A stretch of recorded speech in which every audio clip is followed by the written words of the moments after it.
Now, hold on. Grumpy is asking about a refund request. Was that, Grumpy, did I miss something? Because I might have just overlooked it. Otherwise, Grumpy, I hope that you are having a great Saturday. Sorry, it took me a second to pull that out. A tangle of rope work blocks it up.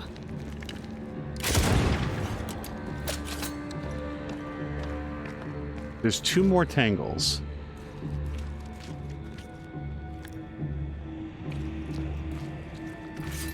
Oh, nuts. Grumpy was talking with everybody in Samulander's stream earlier today about something before he had to go off to, like, Costco and coffee.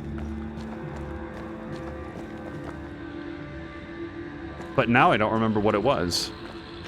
My kid is buying $1,000 in app purchases. Oh, not Angel. Apple rejected the refund. Jesus. And hello to Samalander, because that's what it was. That was the topic. So today in Samalander's stream, the topic was, or one of the topics, was about kids and cell phones. And apparently the news is that one of Grumpy's kids purchased $1,000 in app purchases without permission. You can't climb, but I can get us up there.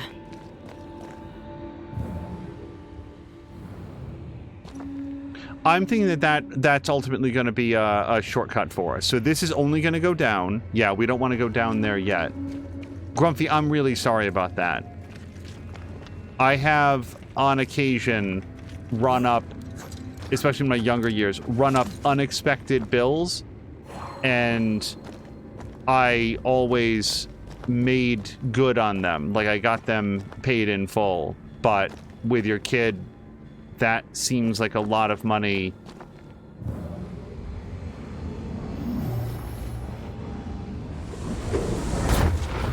And they're probably much too young to be able to participate in the payback. So I'm really, really sorry about that.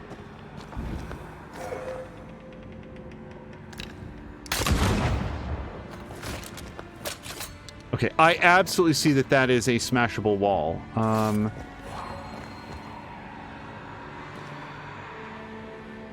Boy, which way do I want to go? I kind of want to look at this first, but let's not go so far that I forget to do the smashable wall.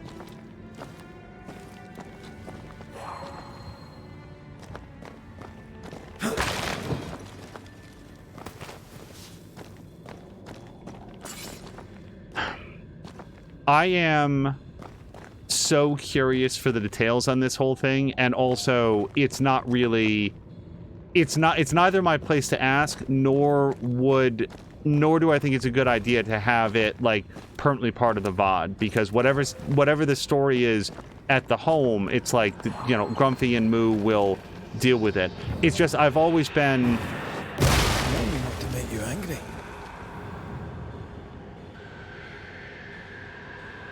The entire, like, mobile gaming in general, I've said this in the past, a lot of mobile gaming, not all, but a lot of it, I'd say the most of it, is not games. They're monetization schemes. They are... Can I get that Not from a pleasant here? way to die. Not a pleasant way to die, is it? Oh.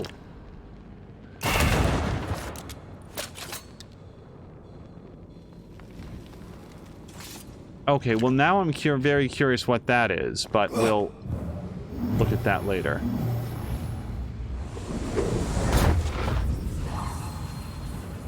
Red, come look.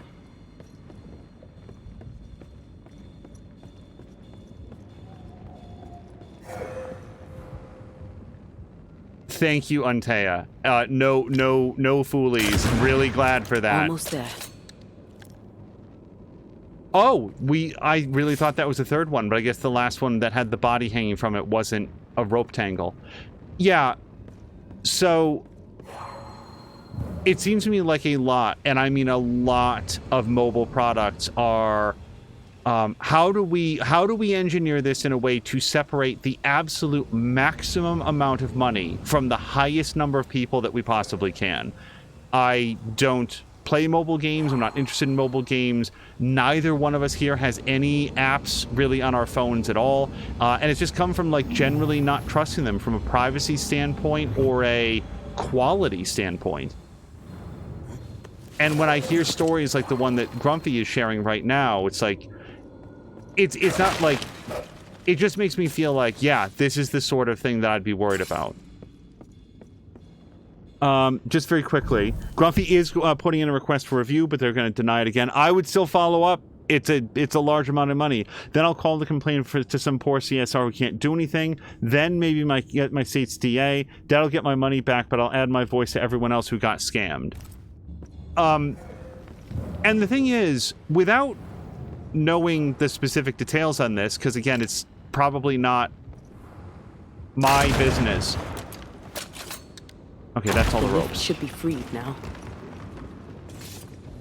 If it was like for a game or whatever, they can just refund back, like take away the lives or the currency, or ban you from the app. Go ahead. I'd rather have my money back than to play this like trash gotcha game, if that's even what it was. Again, it's a whole different thing.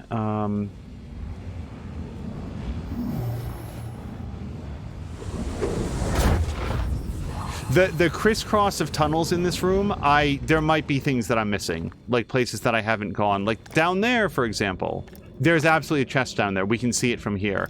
Is there a way for me to get to that chest?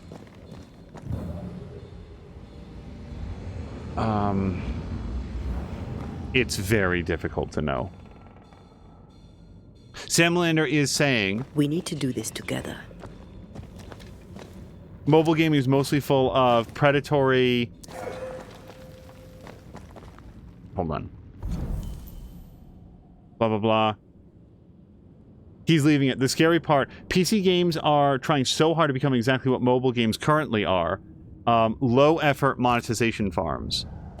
And so far, a lot of those attempts have fallen really hard flat on their face. Like, there's been a number of games that have tried that, and I mean a number of them.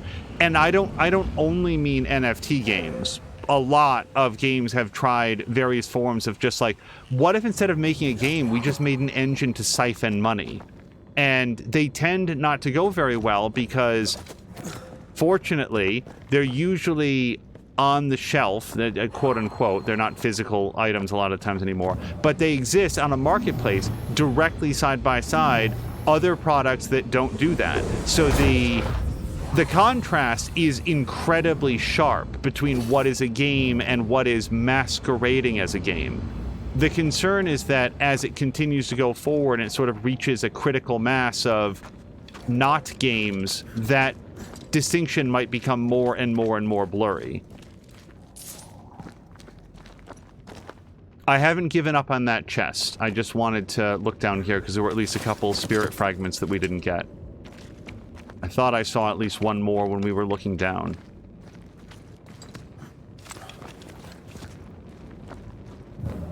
Carolyn is saying apparently the devs of Pal World are NFT friendly. Yes, I've heard of that, so not going to do that anymore. Oh, I didn't... Yeah, that has certainly been a thing. Also, whether or not Pal World was made by AI, the developer, like lead developer or whatever, seems very enthusiastic about the ability to replace artists with AI, which also sort of like gives me bad vibes. Oh yeah, like Sam Lander was saying, like Diablo Immortal. Or Immoral, as a lot of people call it. I have not watched a lot of his content. YouTube sometimes serves up clips and stuff. But Josh Strife Hayes has a thorough deconstruction of Diablo Immortal and all of the many in-game currencies and encouragements to purchase, buy, buy more things. All of the like psychological tricks that it uses. I am I'll probably just go downstairs. I'm trying to find any way back up to where I was. I'm trying to find the tunnel that will lead me to that chest. That one right there. Oops. And it looks like, I mean, my best guess based on, like, the angle of everything is that it's up there. Even though I was up there and now can no longer return.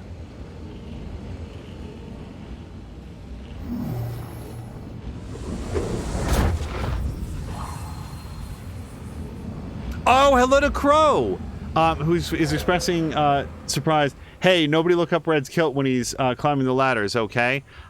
We promise. Sorry. Maybe there's... No. Crow, I hope you're having a great continuation of your Saturday. Also, Samlander, if you could do a shout-out for Crow. Crow has shared that she is in the process of getting ready to do a... This might be it. Reading stream. Yes, there we go. Come on, big witch stone.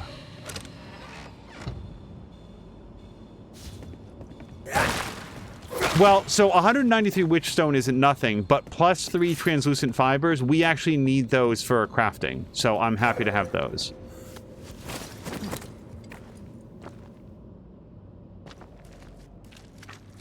By the way, Crow, do you know what you're reading, or would you prefer not to say until the stream actually starts?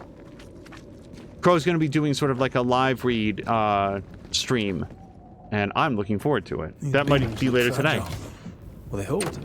Would you rather climb? If it were up to me, I wouldn't be here to begin with.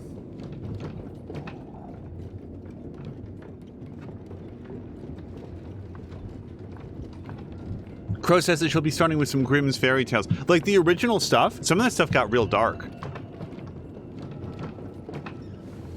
I want you to know that whether I'm there live or not, and my intent is to be there live, I will definitely have it up during the in-between times at work, lunch break and so forth, because I think it's going to be great company. Okay. Whoops, that's not a thing. Savage, whatever. River. Punch attack is increased by 50%, but spirit point cost of punch is increased by 50%. I don't have a problem with that. That's more persistence and more spirit and less wrath. The wrath is the... See, that's the manifestation damage, though. And that's a big drop in that. That feels like a big drop of that. Oh, but then again, it's a 20-point hop in spirit.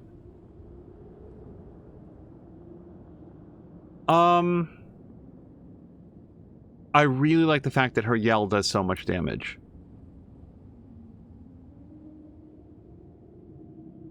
What does this give me?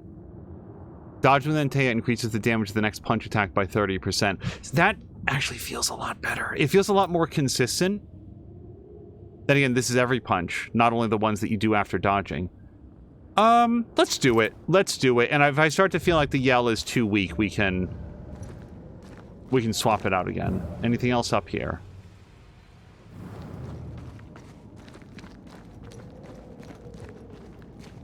Nice and dark and brutal. Original stuff, says Crow. Can't beat the snow. My sisters and I used to have snowball fights all the time. Of course, they always had to win. What about you? I once went to Cambridge with my mentor, Nicolas Fatio de Didier, to visit his friend Isaac. Now, Mr. Newton is a great scientist, but he and Nicolas did drone on. Looking out the window, I saw white. I went into the courtyard.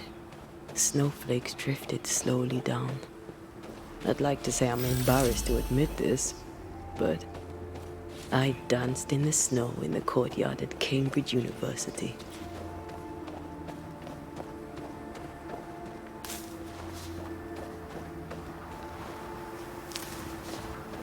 I might have my dates confused, but it sounds like Antea might have been personally acquainted with Isaac Newton. And the fact that, at least at the moment, that interaction relationship is just a side story in the tale of how much she loved her first encounter with snow is just perfect.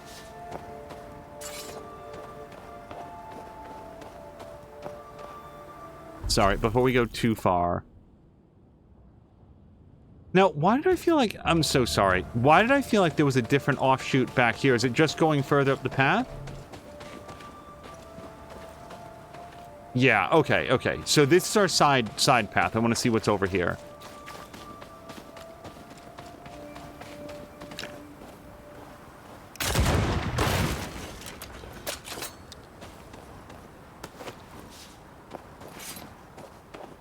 So, while we're here, since Crow is here, it's just also reminding me that App has started playing Pacific Drive, and that's another game that is very high on my list. It's like, Pacific Drive is one of those things that, as soon as I heard of it for the first time, I was only hearing positive things about it. That company put out pre-release copies to a number of different people, including like professional outlets and stuff. It seems like it is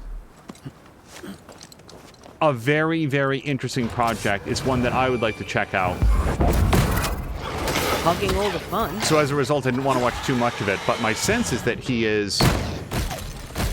Yeah, her punch crushes right now.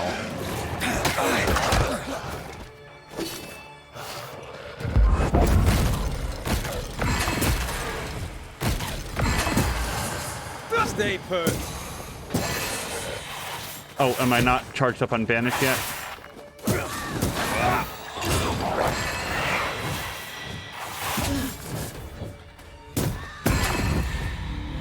Okay, I gotta say, this new ring, I'm not yet missing the yell damage. I like doing a lot of damage with the yell, but it also has a long cooldown. And right now, her punches are just, like, freight trucks.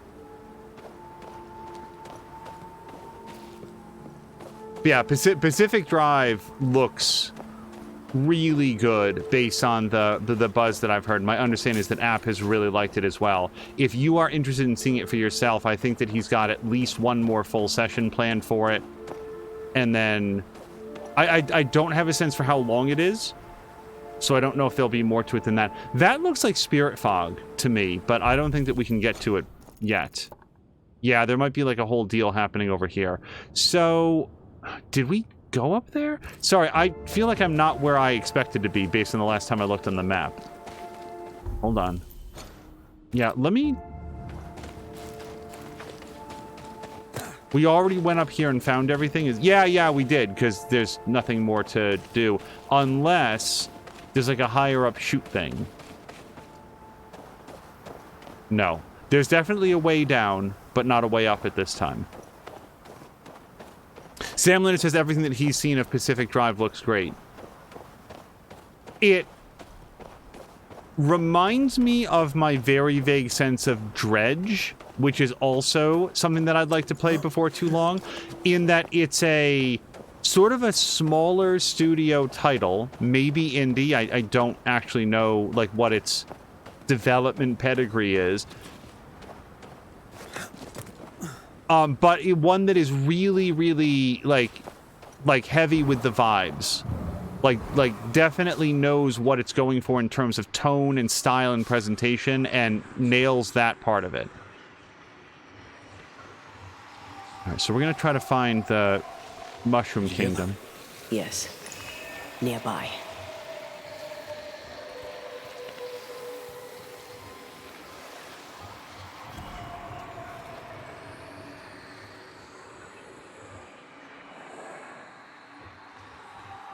But yeah, Pacific Drive falls squarely into the category of, like, things I already want to play, so I am temporarily avoiding looking at it. Hopefully, App's VODs will be available later in life so that I can see them at that time. So that's not climbable.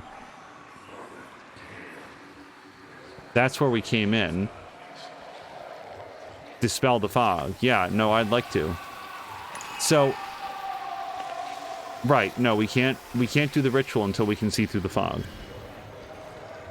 Sam Lander says Dredge was great. Yeah, Sam Lander played through Dredge, and again, Mostly what I picked up from that was just an understanding of, like, its general length, because Samalander, like, had finished a complete playthrough in, like, a certain number of weeks.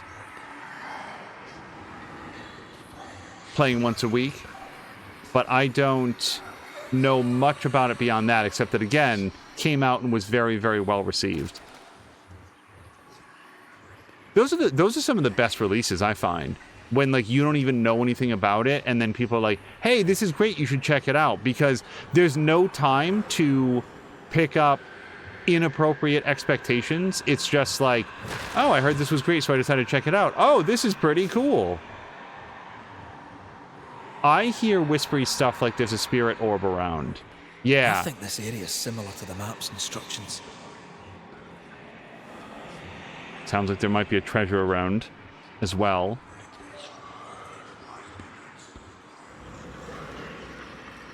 Sorry, let me just... Where was that? Oh, no. Hold on, where was that spirit orb? I want to find my way back to it after we can dispel the fog.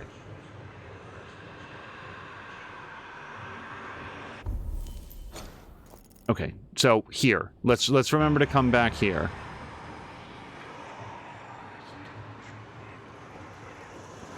We never did wind up seeing that, it was the third Bill and Ted movie. Bill and Ted Face the Music, isn't that what it was called?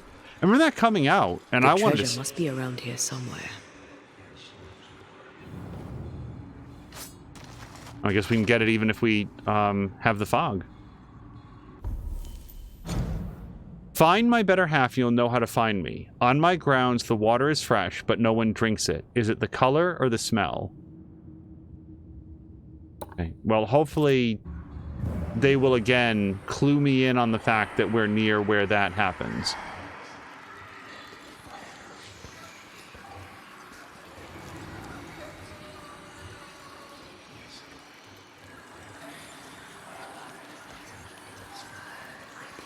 Every time that we've cleared one of these so far, I'm pretty sure that a fight ensues, so we won't be surprised if we get accosted just after this.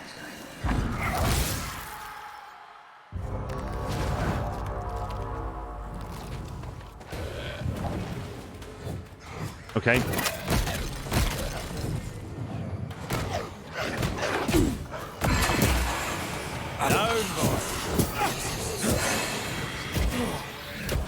Okay.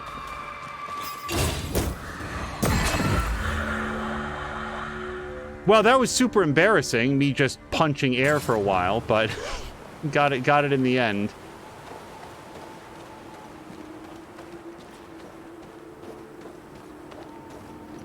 On the off chance that somebody has played this, I am now going to actively solicit. I feel like the interface and the language in the game would lead me to believe that Red can only recoup his decoctions for healing when he rests at a campfire. And yet, every time I go to a campfire, I have maximum decoctions for healing, even though I've used some since the last time I visited.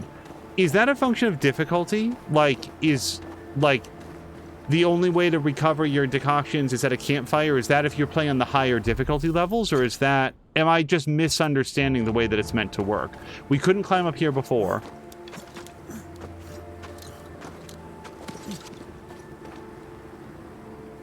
But I feel like knowing that isn't a spoiler, because right now I'm just confused as to what the...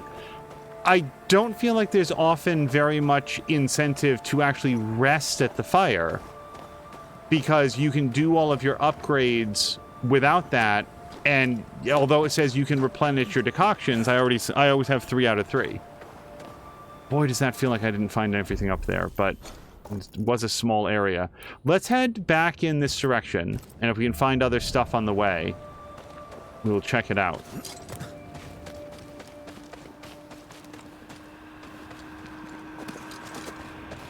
But not before we shoot this.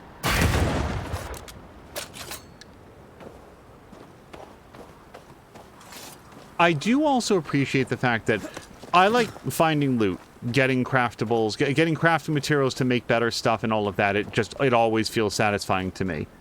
At the same time, I also really like the fact that this game appears to have a system that says, look, if you can't find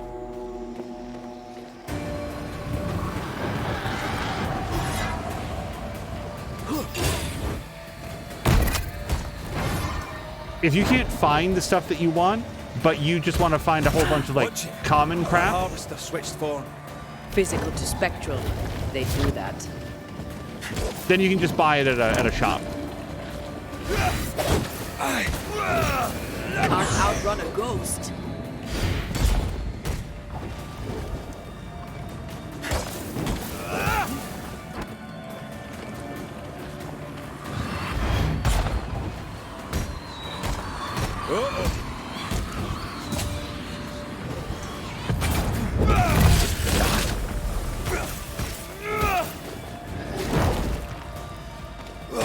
Running away, are we? Oh no! Ugh.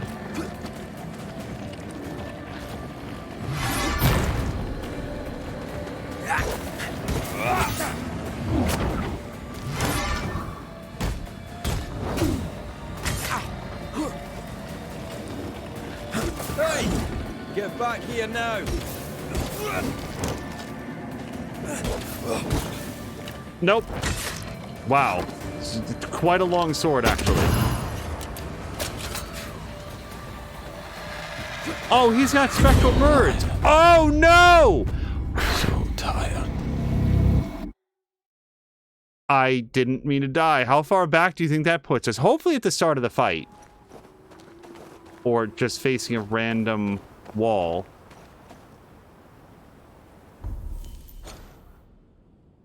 Okay, not too bad. I didn't think I was that low on lives. If you can't find through the enemy... Oh, if you can't find the enemy will find you, says Caroluna. I absolutely did not mean to die. It wasn't on the strategy guide for that fight. Just die. Yes, I was distracted by the spectral birds. Okay, at least we are here. Man, that guy hits hard. And it doesn't feel like you can... Strong enough.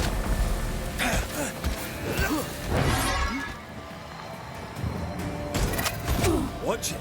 That harvester switched block form. it very well. Physical to spectral. They do that. Okay, let's not get killed again this time. Ask for help if you need it. I'll get you eventually.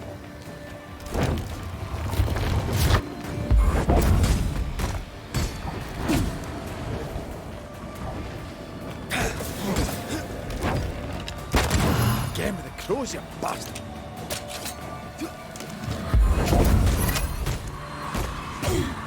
Be ready. Ow.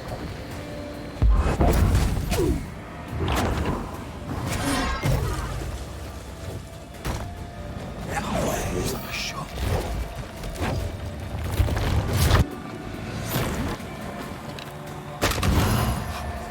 Oh, I wonder if you can shoot the birds. Make a run for it. Trying.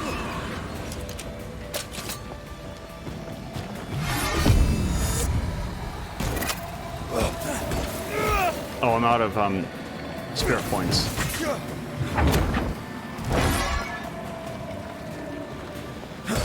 Can't outrun a ghost.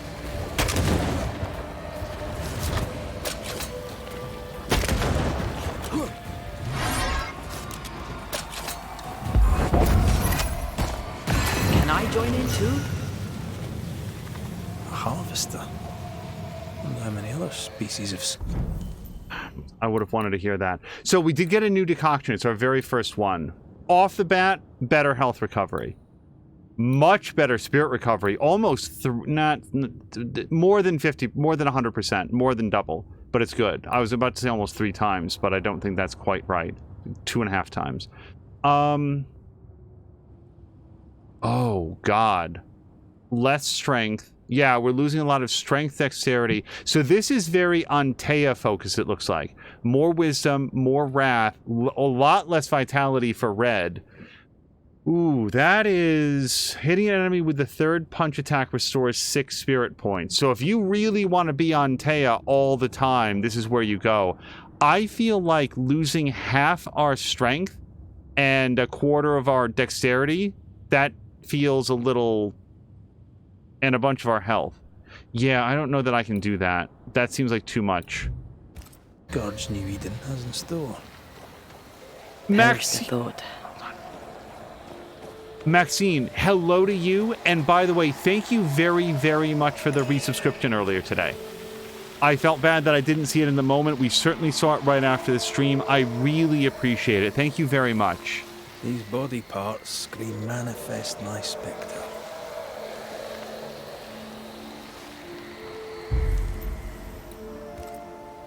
Oh, I'm almost out of the sulfur. Show your shape in flesh!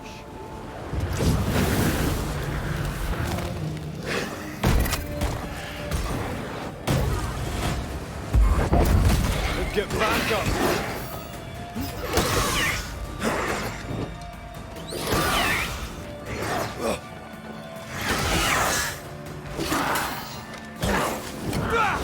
That corpse is gonna shoot. Okay. I have another in sight.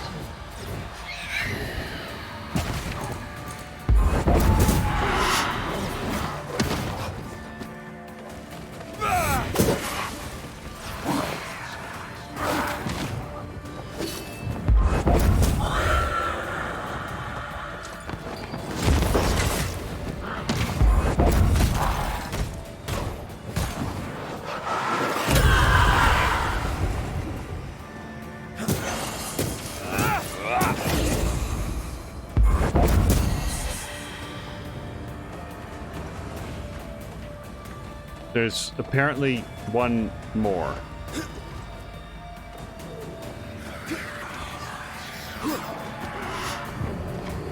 Oh, whoops, whoops. Away with you!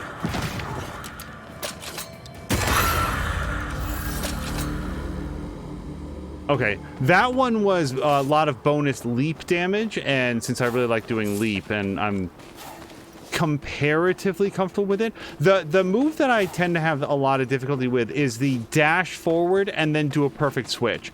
It's actually a really good move, but I almost always I'm doing the buttons backwards. B then Y while pressing forward towards the enemy. That's just a foreign combo in my head, and I'm trying to get better at it. Okay, so I think that we're just on to Fort Jericho now.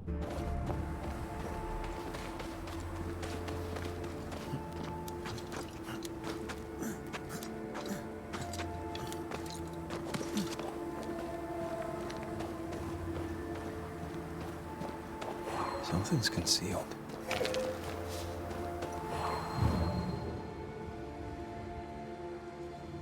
We'll look inside the house in a second. Actually, probably right now. Let's just make sure there's nothing to run back.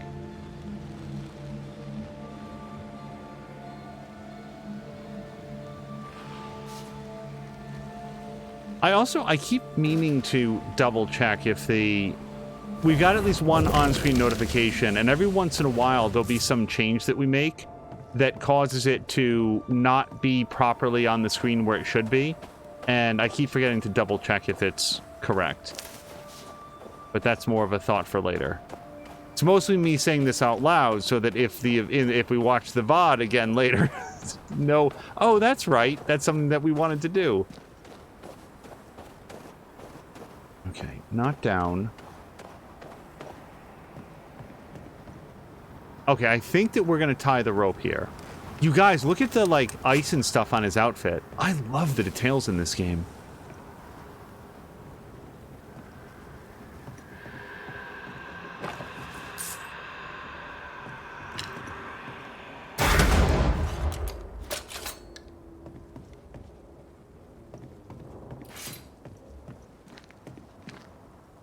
Don't know what that does yet. Take the lift. Oh, that's what it does. So that's the lift, and this is how you call it back up if you need to. Before we ride the lift, is there anything else that we wanted to check out in this area? I feel like we already checked this house. This is the one that we looked at on the way in. But, yep, look at that. Pyrite or whatever. Magnetite. Okay. Lift it is. And just imagine, like, as far as we know, there's a whole other way that we could have gone to go visit, like, the Swamp Witch or something.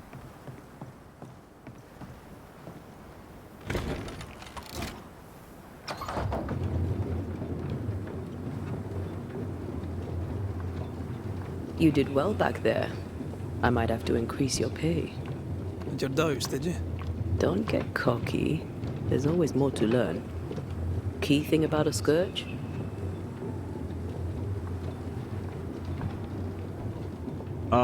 Many specters. A scourge is made of many spectres merged. Not always. A harvester, for example, is a scourge born of a single spectre. A scourge will always seek a new physical body, often made of different materials. Very poor. Perhaps you'd prefer an easier question? On the nature of a ghost, perhaps? Why? Ghosts of unfinished business. And apparently that includes asking questions. You may not know much, but you have the cheek. I'll give you that. I hope it's enough. I actually really like the let's practice our Banisher knowledge while we're just waiting for this lift to go. The alternative would have been like cut to cutscene. I hear what sounds like a spirit orb. Or this.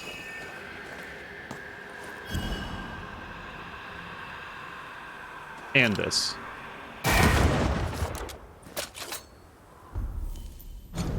A strange wooden figurine found near a cursed chest in the southeastern side of Mount Pleasant's frozen vales. We did talk to Seeker about the cursed chest, and I'm embarrassed to say I don't actually remember what her answer was, except that we could go try to find the hut of the dude who had like made them to hide away cursed items and maybe find our answers there.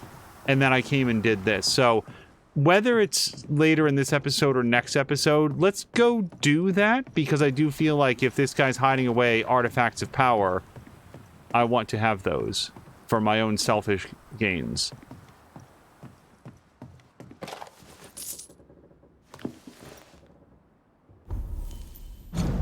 An old sickmouth. Since I have arrived in New Eden, I have been amazed by the lack of knowledge gathered about the area. It is like, for the settlers, history of the place began when they arrived. No wonder they often feel clueless when facing unexpected events, since they cannot refer to the stories each generation transmits to the next. But we are far from being the first inhabitants of these wild lands. So I intend to collect in these humble pages the fragments of this unrevealed past, thanks to the few natives and elders who trust me. For example, sudden epidemics seem to have regularly struck this beautiful valley. According to my research, the many tribes of the Bay agreed a long time ago it should be avoided, for their hunters and people who stayed nearby for too long often fell sick, or even worse, brought back diseases to the settlement.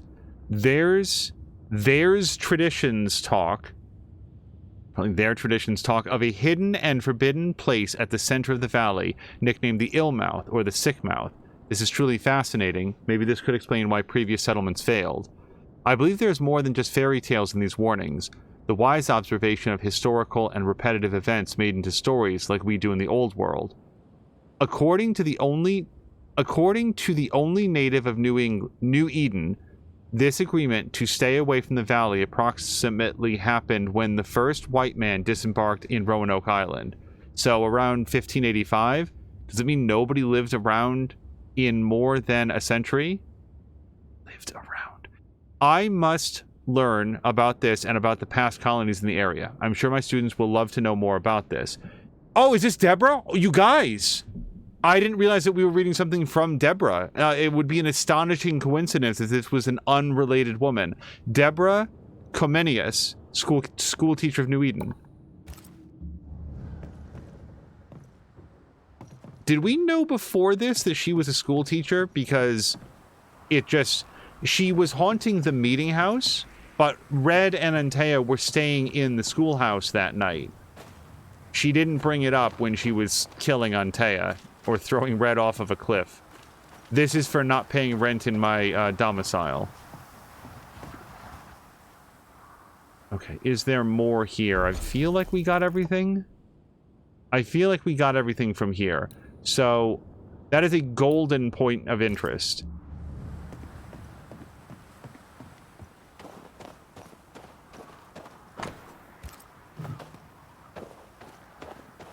Where are you? Oh, there. Do you hear that? Over here. I feel like we haven't searched this area, but... Oh, Vardy. Did you see that?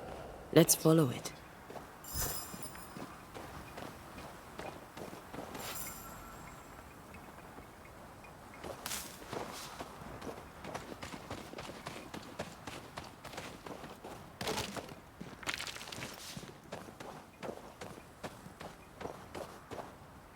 Okay, I wasn't sure if what we were seeing there was just the ore shining behind the whatever it's called. Brush.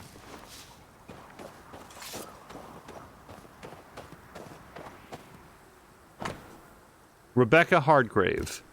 There's a name. Rebecca Hardgrave. Come back to me. Okay, we're probably meant to have found that a little bit later. Let's go follow the ghost for a while.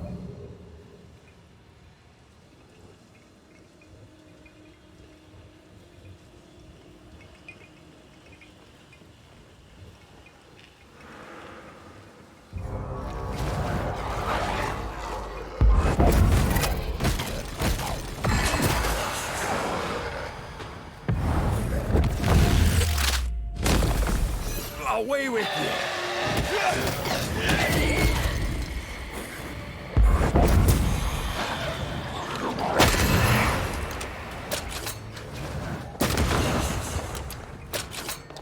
Die, you bastard! That corpse is gonna shoot.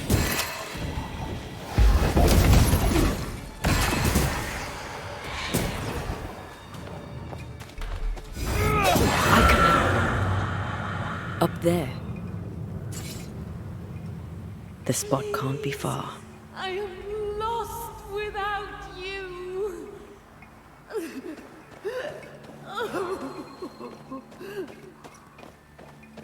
Lady, I will be right there. Just a few... Oh, you guys, ethereal bone fragments. We bought a bunch of these earlier. I regret nothing because we've had a better piece of equipment this entire time. But now we know where they come from. I'm pretty sure that on the crafting menu, like where it says like what you need, I think it straight up tells you where you can go to get them. Sorry, was that yours?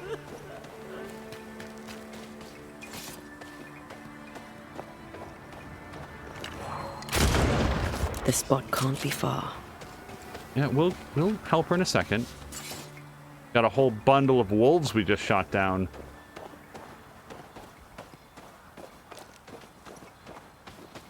So somebody, and I think it was Dougler, was asking, like pondering Persona 3 Reload. I noticed that it's already on sale, at least on Amazon, which is surprising to me. That game, A, just came out, and B, has apparently been the fastest-selling Persona game ever. I'm surprised to see it hitting sale prices already. I need to stop at some point. Here would be alright. We'll see if there's any upgrades that we can do. I'd be a little surprised. But then again, we did clear a couple spirit points, so we might have a Scourge Accretion or two.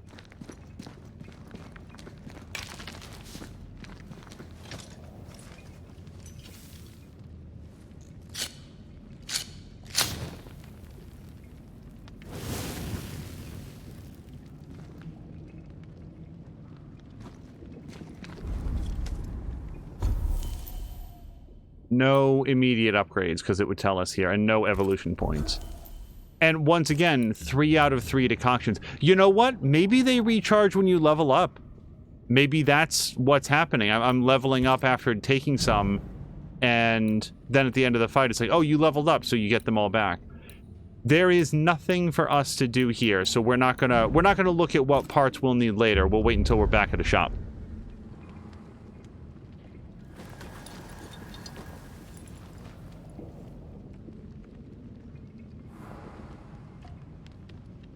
As far as I know, both of those ways are back and out.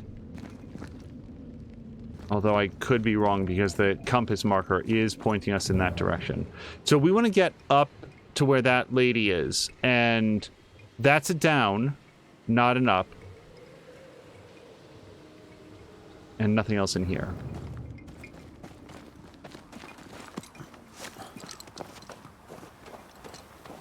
That's a down, not an up. Oh, so how do we get up? Oh, Vardy.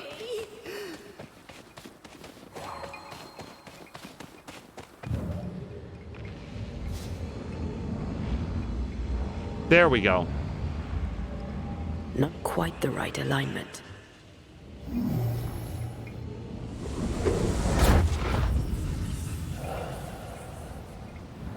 It's a very satisfying, like, point-to-point, site-to-site transport there that she does. Oh there! Wait! Vardy, come back to me. Please, I am lost without you.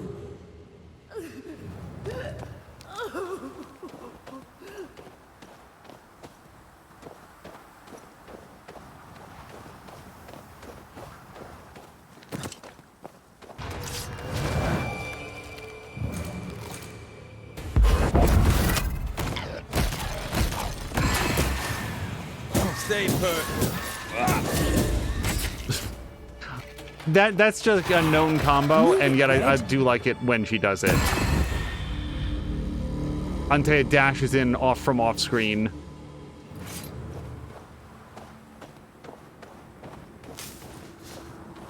Okay, so we can talk to her now. Just give me a second. Just some striped wintergreen. And an up we can establish. Crow says, making some bread dough quickly. Understood. Thank you very much for the lurk. Hopefully we can keep you busy, or keep you company while your hands are busy. Are you Rebecca Hardgrave? That's my name, yes. How may I help you? Are you the one who's attracting the wolves? Wolves? What wolves? Who are you exactly? I'm Antea Duarte. This is Red McWraith. We're Banishers. Do you know what that means? Banishers? That means you can speak to the living on behalf of the dead. That's part of it, yes. Why, do you have someone in mind? Ferdinando Miller. My Fardy. Death parted us, but my love is strong. I came back for him. I love him so. But not once has he come to see me. I must know why.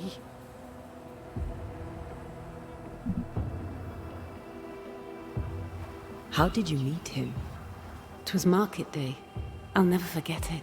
It was rich, exotic, an abundance of treasures from across the known world. I saw him through the crowd. Our eyes met. I didn't know it then, but I was meeting the love of my life.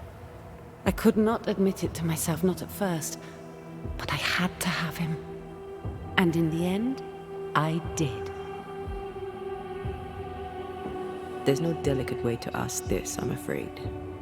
How did you die? We left civilization in New Eden town for the cold desert of Fort Jericho. The path was steep and rough, and we were greatly burdened. It was hell, but we walked through it together. As we walked, I fell into a daze. I remember little after that. A pain that grew, a great, uncontrollable tremor. Fatigue, a deathly fatigue. Fardy was at my side as ever. He held my hand, bade me sleep. When I opened my eyes, I was here, alone. New Eden's a big place. Where can we find him? We were on our way to Fort Jericho. We were to open a store together. It was to be a new beginning for us both, together. Yet he's there, alone.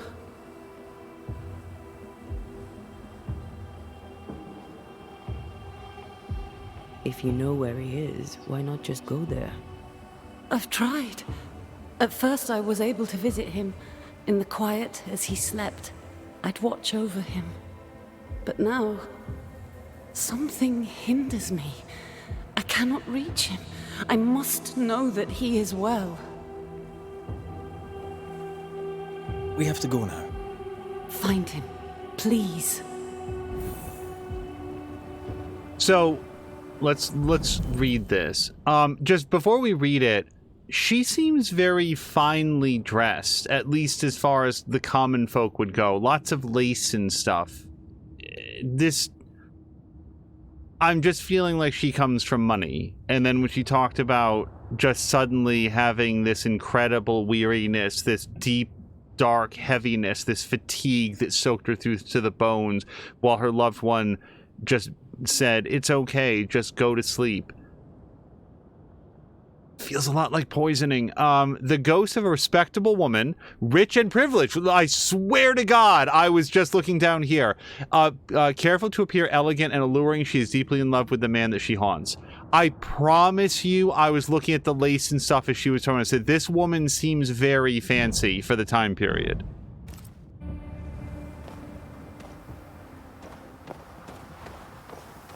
And I started paying attention to that the very moment she was like, yeah, suddenly our travel was difficult, but we were together right up until the point where I suddenly got very sick, and he was like, don't worry about it, just go to sleep.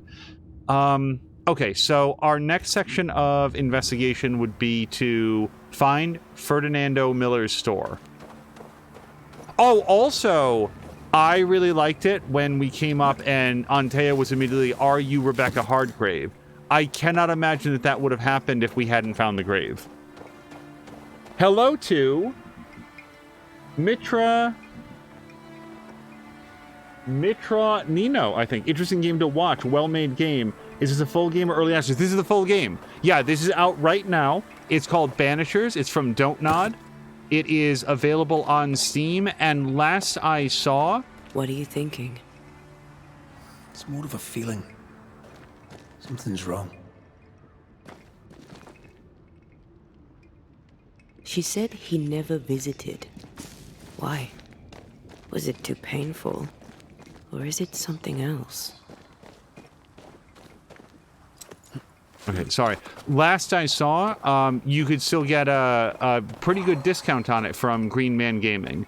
As I say that, just know, not an affiliate. There's no referral code. I'm just describing how we came by it, and I am really enjoying it so far. If you're curious, and this is a squarely just like, if you were curious, we do have all of the previous episodes up, and you could maybe watch it from the very beginning, get a sense for whether or not you are into the story without getting too much in the way of a spoiler. That would be up in our collections. Or if you have any questions, I'd be happy to try to answer them. But yeah, broadly speaking, think third-person action game. Meet some, like, spiritual investigation stuff. Okay, but mostly I wanted that guy. Oh, and there's some, like, cool, like, gear customization to, like, tweak your gameplay style. More friends.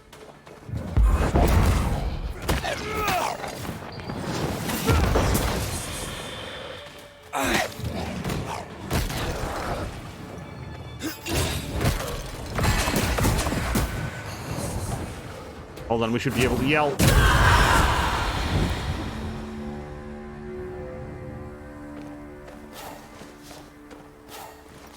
Yeah, that all is one of the services that I'm very happy to provide to people is if you're curious about something, but we're like, what is this, episode 6, episode 7, whatever it is.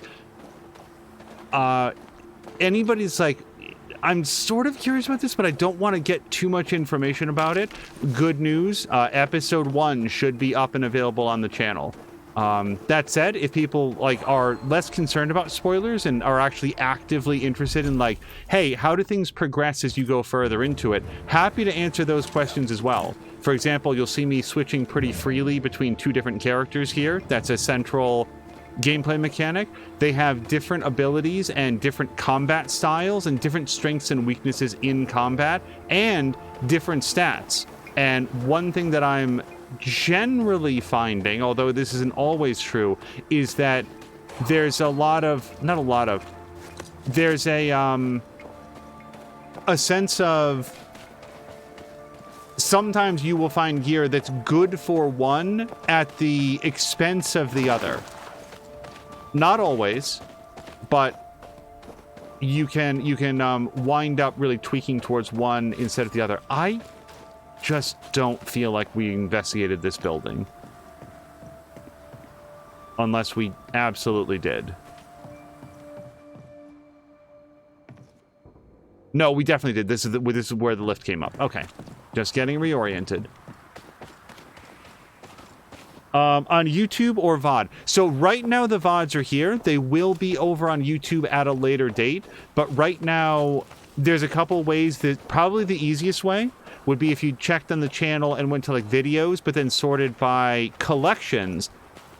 Eden, Banishers, Ghosts of New Eden would be actually, I think, the first or second collection in there. And it would take you directly to episode 1. It will be up on YouTube at a later time. Probably sometime after the full playthrough is completed, because I am really enjoying it.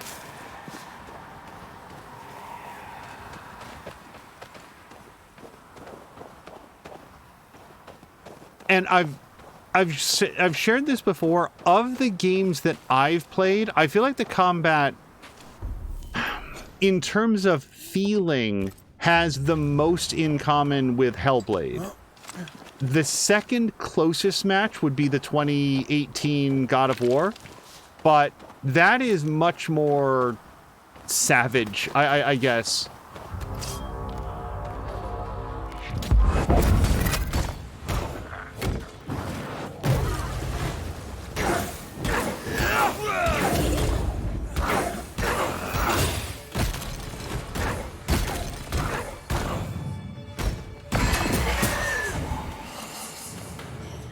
Oops.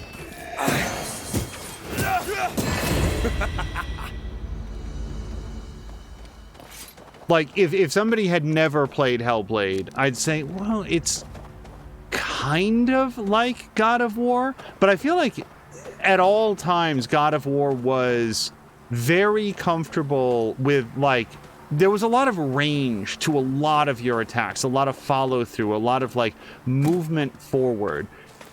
This game it feels more melee focused, which is kind of a curious way to put it since Kratos is sort of fighting with an axe, but he can whip that axe around with a lot more freedom and abandon than like our rifle shot here.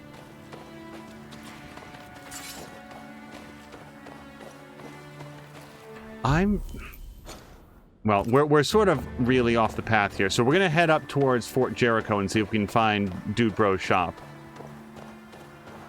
Whatever we don't explore on the way is gonna be something that we're gonna have to circle back for. Yeah, when you're not fighting, lots of story. A peaceful place. In different times. Before the nightmare's influence, you mean? Let's reach the fort and a fire and warm you up. Lots of story, lots of lore, and an emphasis on investigation and then decision making, which is one of the things that I really, really enjoy about it. It feels like the choices, when this game asks you to make a choice, it really feels like you're going to have an impact on yourself, on your journey, and on the world around you sometimes. I could hear it. I just wasn't sure where it was. Really good with audio cues on things that might be nearby. Hellblade, haven't played that before. Hellblade is... It's wildly different in tone than this is. It's a very different experience. Hellblade is much more puzzle-oriented than this game is. This game has lots of exploration, but it's not very puzzly. It's not like, how do you do this? It's more like explore, and you're gonna work it out as you go. Hellblade is much more puzzly, but the combat has this like real tight, intimate, right over the shoulder of the character. And although combat is not the focus, I think that it's pretty well done in that game. The sequel to Hellblade comes out sometime later this year, sometime later in 2024. I just don't happen to know what the current release date is. Oh, hold on. In loving memory of brothers fallen in the fight for freedom, forever in your debt.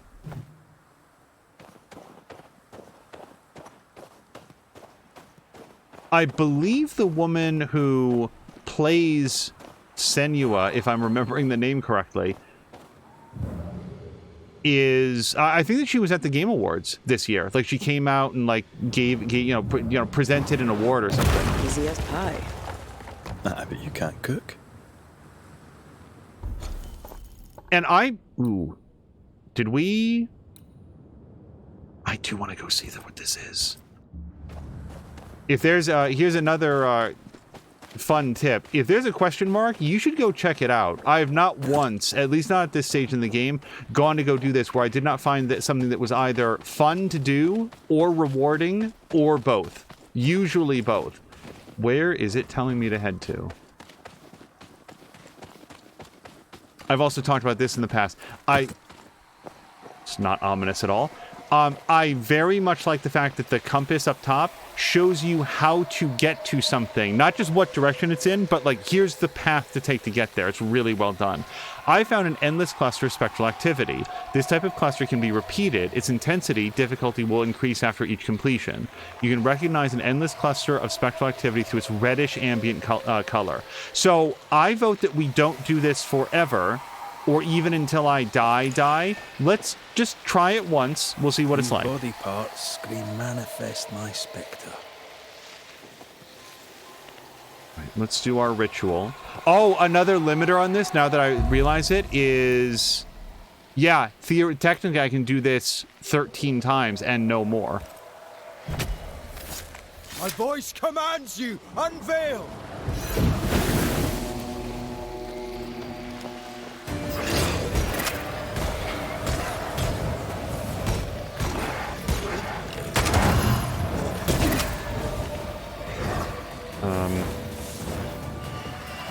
Is that the sound of a corpse knocking its gun?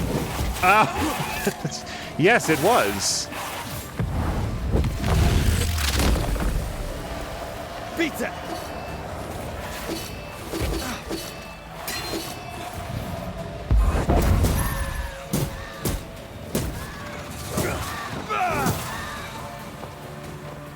I'm right here. Yeah, no kidding. Jeez. I really need to have a concoction.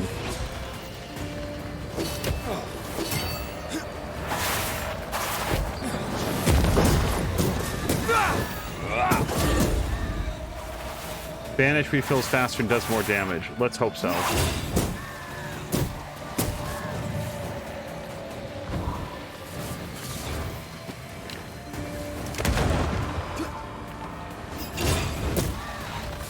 They never learn, do they?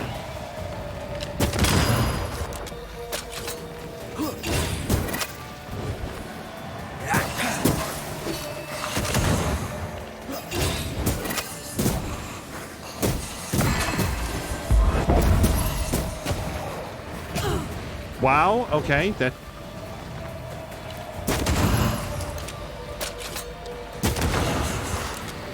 Dodge!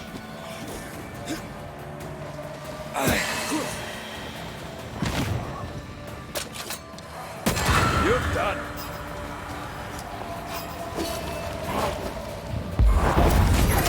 Okay.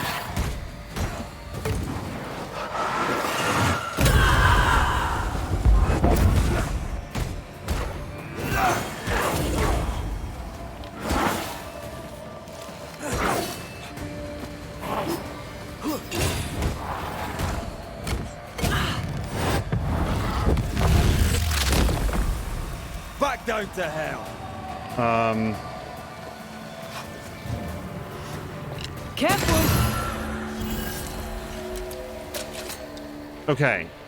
Do we want to try that one more time? It's going to get harder than that. I don't want to spend my life here. However, +1 to all attributes does feel like a good time. Let's go. Like, I can come back and grind this off stream if I really want to. Maybe we'll do it at the head of the next episode or something. No. We're good. Is there anything else down here that we want? So, yeah, since it seems like an opportunity, some of the subtleties in combat that have been introduced, but I may not be describing in detail, if there's a specter, like a ghost, and it's incorporeal, then red sword slashes are the way to go. However, if the ghost is inside of a body, if it's reanimated a corpse of a wolf, a dog, like a human being, if it's in sort of a meat suit, as they put it, then Antea's punches are better because it sort of will break down that physical material, punch the ghost out of the corpse, and then red can take care of it. And yeah, we're gonna go down and get that too. So you're not just changing bodies for the heck of it. Each character has their specialty in combat. Oops. Red has his rifle. Antea can do sort of a dash forward and teleport. And there's a few different combos that will switch from one to the next. One that I now never do successfully, and I fail every single time, is red blocks, and if you switch right after blocking an attack, then you switch to Antea for a counterattack. And I used to be good at it and have now lost the ability. Benjamin and Ethel Bly. Here lie the bodies of Ethel and Benjamin Bly. Nice gravestone. Must have been wealthy. Hello to Jägermeister. Jägermeister, how is your Saturday going? I did see that you did, I think since the last time that we spoke, you did another pickleball stream, although it was playing, which is great. I know that you had also talked about the possibility of doing a, like, pickleball commentary. Really? That's not a way. Okay.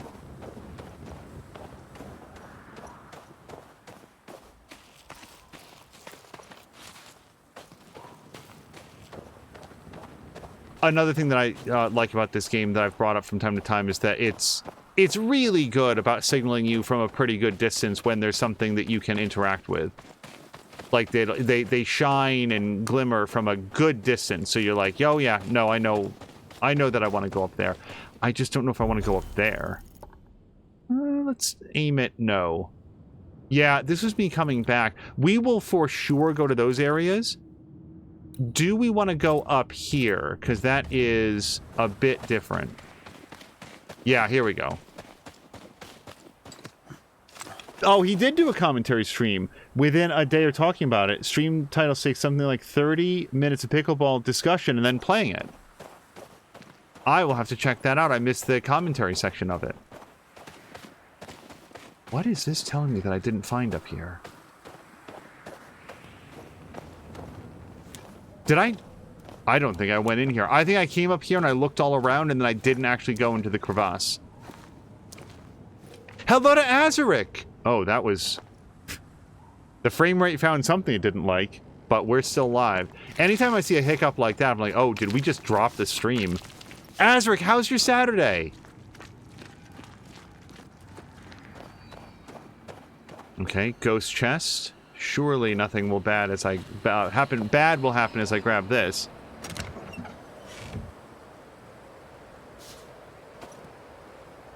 By the way, Jägermeister, how are you finding Hollow Knight? I've always heard good things about that.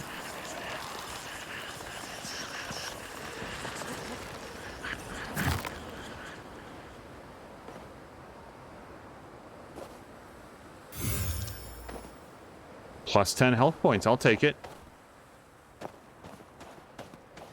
I'd say that was well worth the journey up here. So, yeah, now let's continue on towards our investigation.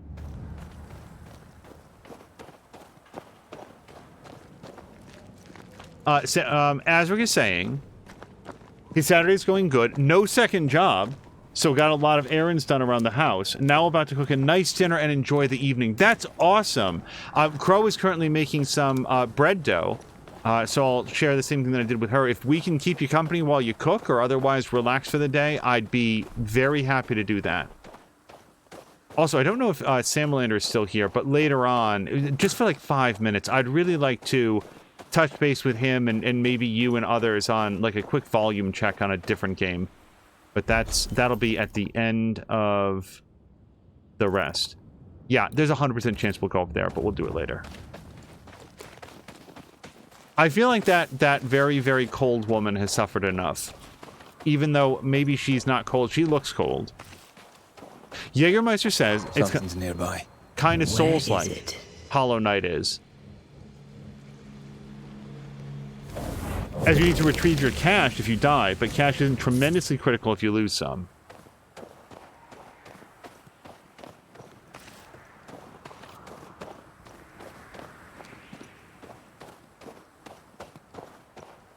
Yeah, Hollow Knight is... I feel like Hollow Knight is something that I, like, touch base with Jägermeister on from time to time, just because I've been hesitant to see much of his playthrough because I want to play it, and yet I really want to watch more Jägermeister streams.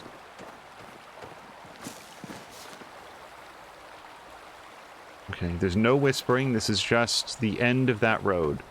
This is a lovely environment. I always feel that if you ask a game developer to make an environment made out of sand or snow, their eyes are going to roll back in their head and they're going to curl up into a fetal position. Because it feels like it's really difficult. But this game, Valhalla...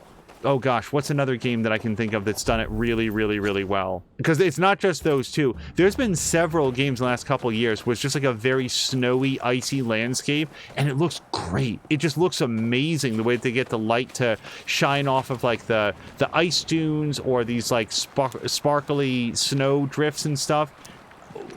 It seems like it's really, really difficult, and it's always impressive to me when they get it.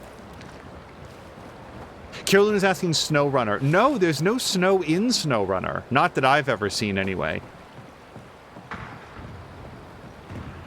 That's very facetious, everybody. Relax. I like not to Caroluna, because he knows, but, like, for anybody that's not in that particular joke, anytime, like, Samalander or Caroluna or, like, people playing SnowRunner, like, Grumpy will come in, and it's never snowy. It's always muddy.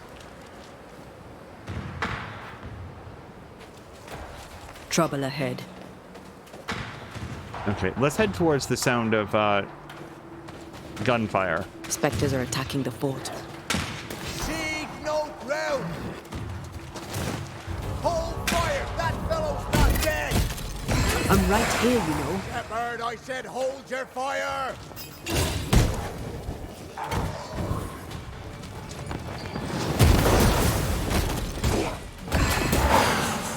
Hogging all the fun. Oh, what the hell? Sorry, the camera just swung very far away from where I wanted it to be.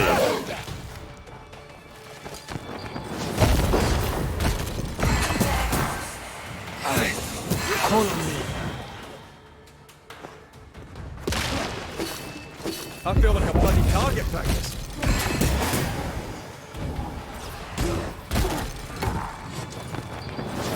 Get rid of the other Spectre first. Crap. You're wasting your time on this one. Hogging all the fun.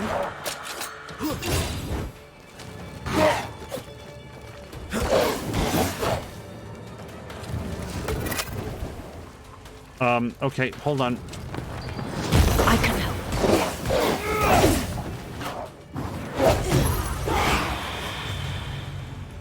Hold there!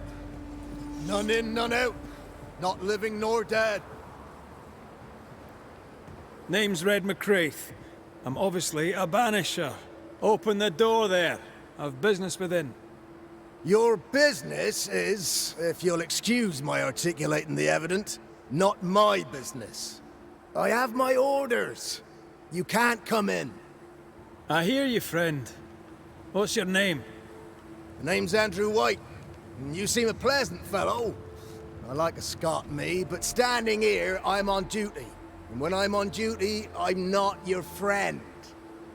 Listen, mate, folk in here have problems enough, and I can't be disobeying orders. Either priests or Pennington would have my guts, and I fancy neither. Who is this priest? May I speak with him? Him is a her. Helen Priest ain't here. She's on an excursion to the outpost, searching for supplies. Now, you want to lend a hand? Mrs. Priest and her party are overdue. You can't miss the outpost. It looks out across the valley. If you could find her, make sure she doesn't die, you'd surely gain her favor. And favor, as they say, opens doors. Get in a fight and find your boss and dig her out of whatever hole she's in. All right. I can do that. They have Spectre troubles. Let's first clear the nearby nest to relieve the fort, then deal with the missing. How holds the fort? How holds the fort? Precariously, that's how. Our strength dwindles, and we'll soon run out of powder. Priest took Williams and that other fella, and off they went, scavenging for supplies. They've not yet returned. It's dangerous out there. The scavenger may easily become the carrion. Heard any good scuttle lately? The dead are coming, and you want to gossip. I admire your sang-froid, and that's the Lord's truth, but now, sir, is not the time. Right. I'll likely be back. Find our friends, Banisher. Or put them to rest. I'll try. As soon as I take care of the Spectre's nest, I'll go looking for the outpost. All right. Death knocks at their gates. No wonder they won't open. They don't have a choice. Another attack may overrun them. The nest might be near. There's a trail to follow in the snow. So we're almost certainly going to need to go do that since we can't find the shop if we can't enter the fort. Yeah. Okay, so let's switch tasks. Not there. Here? Yeah, look, there's a whole different path that we're not going to do. That's so cool. Branching main story options. That's really cool. All right, let's follow this. Oops.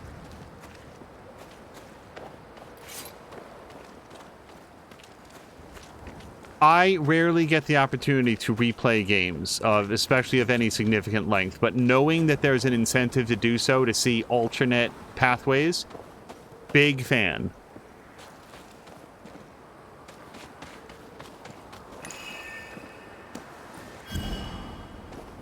Right. We know what it says. It's a cursed doll that we found near the whatever. All right. So what do we like? That's no love lost. That's the source of the specters. Wow, it's right around the corner, huh? I can't More coming. fault them for not coming out here. Boys.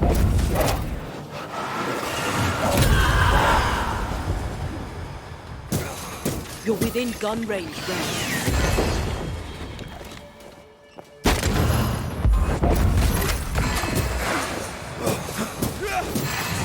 Spectres. The fort will run out of powder. These pests don't spring from nowhere. Okay, hold on. Just want to...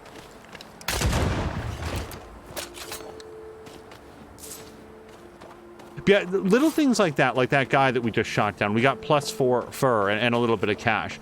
One thing that I've learned about the economy in this game is that stuff's absolutely worth picking up, and I will spend it. Like, the next time that we find a shop, we'll be able to get more resources and other stuff that I didn't find. But also, like, if you don't find that, it's fine. You know, I don't feel like this is a game that's like, you're gonna have to crawl over every last square inch. I like exploring, but I'm not gonna feel... We can't leave yet. Okay. I just wanted to tie the rope. I wasn't trying to leave. Let's... Wait, which way is it? It's over here. Yeah, we'll head towards the Spectre Nest. Yeah, Mud Runner I tried briefly and it didn't really land with me. From what I've played of Snow Runner, which admittedly is not much, I feel like Snow Runner sort of like delivers on what was the promise of the previous games in the series, which is one of the reasons that I was surprised to learn that they're resurrecting the Mud Runner name. Or like, what wasn't it called? What's the next one called? Caroluna or Samlander? It's got a really weird name that is not Snow Runner 2. You know, the really well-regarded entry that sold like multiple season passes and people really seem to enjoy it. No, let's not call it Snow Runner 2. It's like something, a Mud Runner adventure. I'm sure this makes sense based on the market research that they've seen and I haven't. You know, they know what they're doing, but I gotta say that as titles go, it strikes me as a bit clunky. Expeditions, a Mud Runner game, or something like that. That sounds correct. That sounds like what I remember. Maybe what they have in mind for like a central gameplay loop is different enough from Snow Runner that's why they don't want to call it Snow Runner 2 or Mud Runner 2, and they want to have this Expeditions : name. Like what I'm saying is that no kidding, no sarcasm. This may make sense in, you know, after the fact. Before the fact, it just seems a bit odd.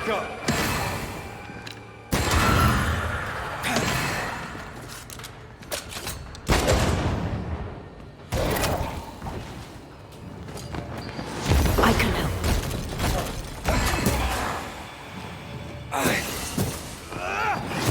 That's it. That's the place. Fill in the hole. Bury them all. Fill in the hole.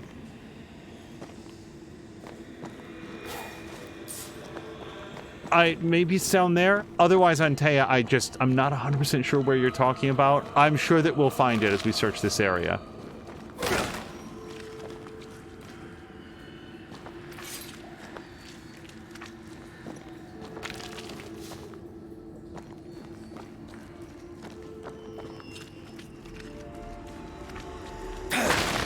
As long as I'm just sort of like sharing some mid-game thoughts here, I don't actually think that we're at the halfway point. Probably a little bit beyond a third would be my best guess in terms of game progress, and feel free to not correct me on that because I don't really want to know. But just like, hey, how's Banishers treating you? Very well. One of the things that I mentioned in the first episode or two is just the fact that my experience with Vampire was a game that had a lot of ambition left unfulfilled. That there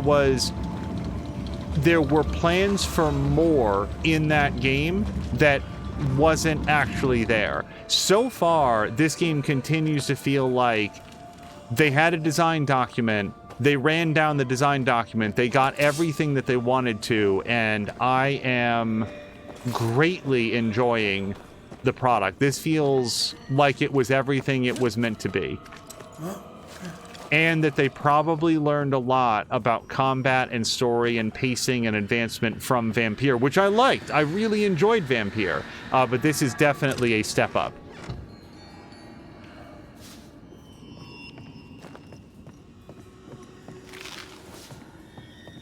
Okay, this can't be it. Take the lift. I should buy the fort a little time. Let's hope it's not too late for the famous Mrs. Priest. I feel like a big dummy. Why don't I shot the rope that dropped something behind that barricade, and now the ghost can't come out, I think. Can I see what it was? I didn't realize that that's what we were doing. Like, the rope went up and over there. I feel bad that I did that and didn't actually pay attention. Also, I still hear something. But maybe everything in the New Eden precincts just howls all the time. Okay, so now we can take the lift or find your way up. It seems like we can do either one. I don't know why one would be preferable over the other, but we're going to head in that direction now. Killian says supposedly it's more of an exploration game than carrying cargo from A to B. If that's... Like, basically, if they have a new idea on how to take their deformable mud terrain and flooding and, like, their extremely high granularity, like, vehicle physics system with, like, individualized damage to multiple different components, like, I have a ton of respect and admiration for what SnowRunner, specifically SnowRunner, that's the one that I'm the most familiar with. I really admire what that game is. So if they have a way to take those mechanics and translate them into something that is like a different sort of gameplay loop, a different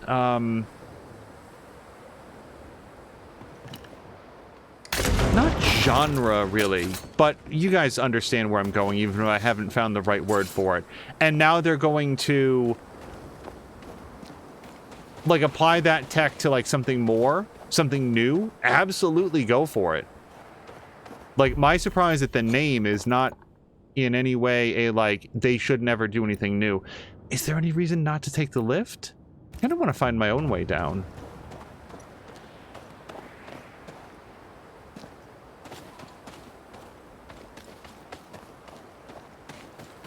Yeah, this is where we couldn't go before, because we couldn't leave yet. Killuna says they're milking the tech for what it's worth, and probably, like, further advanced over what it was before.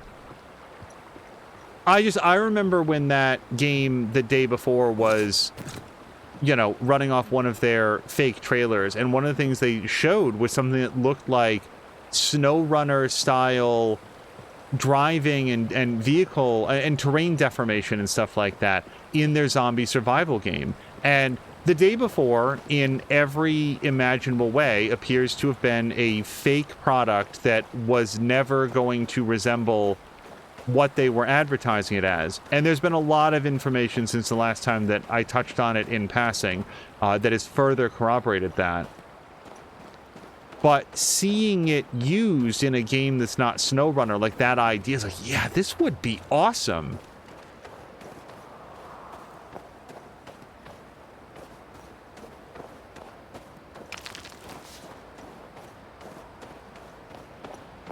Okay, I feel like once again we've hit a point of like multiple different things to explore. Who's that? Yes. Something's here.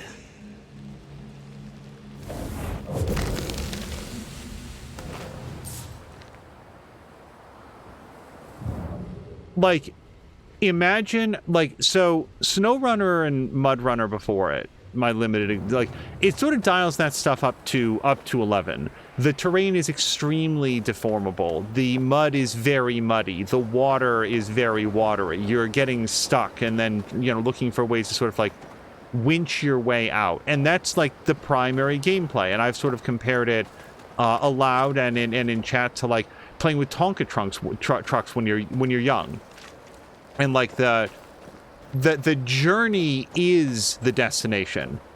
That's very cool. But what if it wasn't dialed up quite so high? And what if that same style of terrain deformation was used in a game like Mass Effect, where you're driving around in a vehicle, like Andromeda specifically, because that had a lot of driving that I actually really enjoyed. But like there was some more sort of uncertainty to the terrain, where this area here is sort of flat and dry and easily navigated, and you can go off-road, but it's going to feel more slippery. You're going to leave these long like tire tracks. And it doesn't have to suddenly be a game about just getting yourself out of the mud, but using that technology to a lighter degree could just make the world feel a lot more dynamic, a lot more responsive to your presence, and not just as a flat plane of expanse that you have to navigate.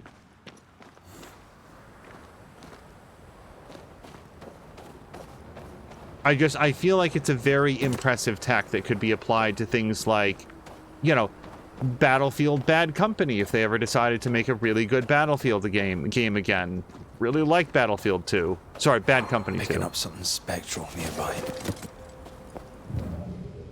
And there's areas in that Halo, you know, games where it's not necessarily about the vehicle driving, but what if the vehicle driving was awesome? What is lurking here?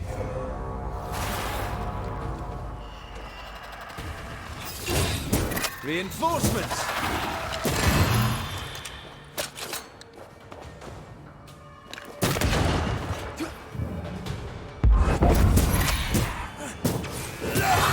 The mountain is awash with specters. Did the foraging party really come this way? That would explain why they haven't returned. Hold on, someone's left us a note, or left a note for someone. Danger, out of bounds, no hunting, nor other endeavor. Samler says that he's just hoping for a collaboration between, was it Saber? Saber and Giants. Carolyn is saying that that's not going to happen. Yeah, wasn't there some extremely hostile split between the original developers of Mud Runner and then... No, the original developers are like Spin Tire and their publisher. My sense is that it got really uncomfortable. Damage dealt by Antea is increased by up to 50% the higher the spirit gauge. That's not the new thing that we got, though. We got this. Spirit taken by Antea is reduced by 30%, but damage taken by Red is increased by 15%. So there's some benefit there, because if Antea runs out of, like, health points, spirit points is what it's actually called, she just goes away. She doesn't die. If Red dies, he dies. If Antea dies, she is stunned for a little bit, and then Red can, you know, charge her back up. Time to work, Banisher. Yeah, hold on. We're on the case. We're on the clock.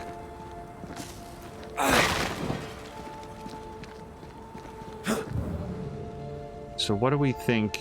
Let's look up as well, because you never know when it might be a spirit tunnel.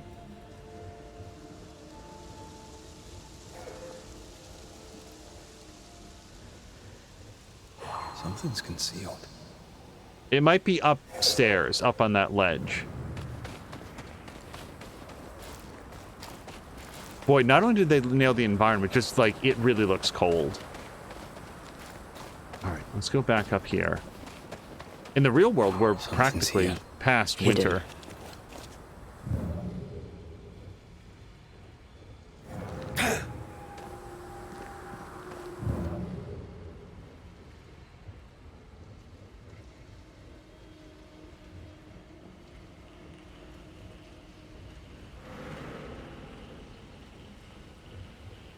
They are both talking about this thing that is super hidden, and maybe it's because, like, the hidden thing is probably going to be, like, light blue on white, but I'm having a little bit of difficulty discerning it. And we're out of range, also. Yeah, no, it's not up here. Something's here. Hidden. What do you guys detect? Oh, there it is.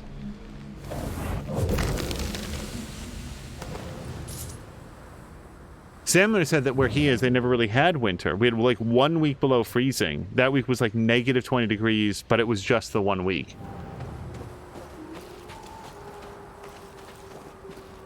I don't think it was last year. I want to say it was like 2022 is my vague memory. We had one of the nicest and most prolonged spring seasons that we have ever had in my life in this area.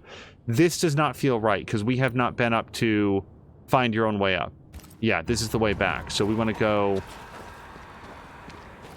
Can I highlight a specific one so I don't get confused? No. So we'll just head in this direction. That spring was like multiple weeks, like 8 weeks of warm, not humid, sunny, pleasant days, cool nights, like nights that would get down into like the 50s, like high 50s, mid 60s. Oh, it was so nice. If spring was like that every year for that long, I would be a lot more enthusiastic about the shift from winter to spring. Because then there's other years, and this is just personal preference. Hopefully it doesn't sound too grumbly. There's other years where we go from cold and raw, raw and wet, this is uncomfortable, to horrible, oh, hi guys.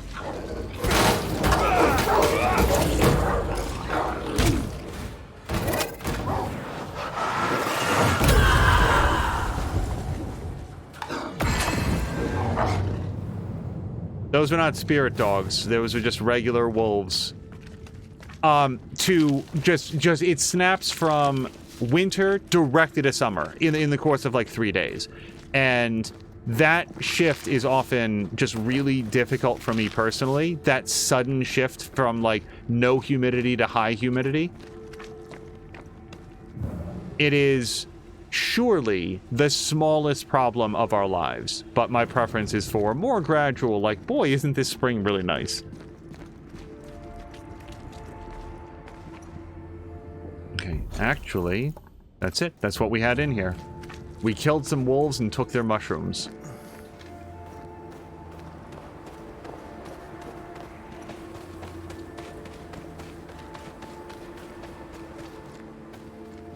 Is it just me or? I felt it too.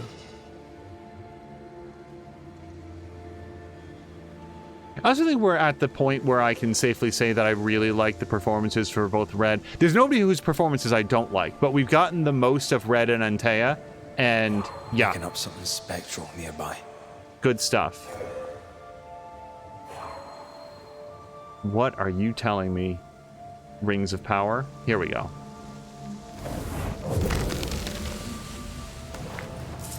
That, I don't know if Grumpy's still here though, but I keep thinking about that. His,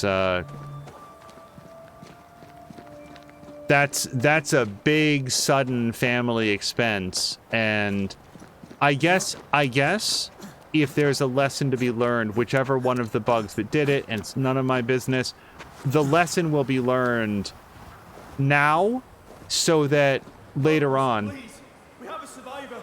Come. they won't tank their own credit score and get into lifelong debt with that. Hold on, are we going to tie a rope? I don't see a post for us to tie a rope to. I don't want to go down here if we're going to have to clamber back up. Okay, no, it's just a different climbable. All right.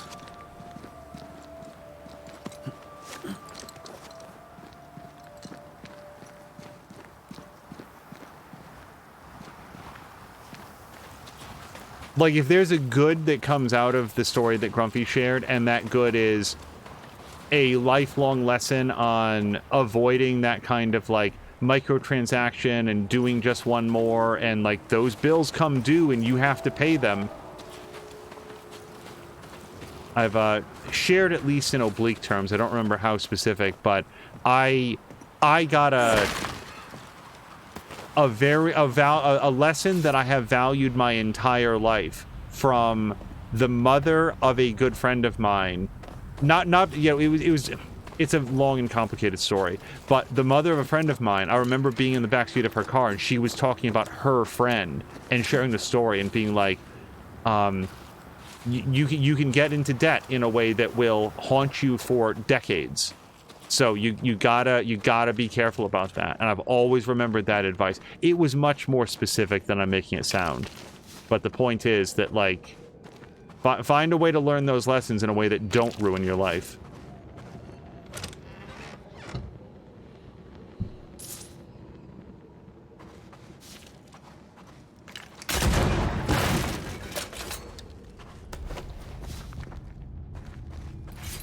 Okay, that, wherever that comes out of, we're gonna circle back and come down from there. This wagon cannot be pushed or pulled, so we're out of here. Killian says, here we go. Negative 10 degrees Celsius-ish at the coldest, and maybe 30 to 35 C at the very hottest, but those extremes are rarely more than a day or two if they occur at all. Although I'm not super up on the Celsius, that overall sounds like it's probably pretty pleasant where you live. This one's not been dead long. Let's hope he stays that way. Oh, that guy.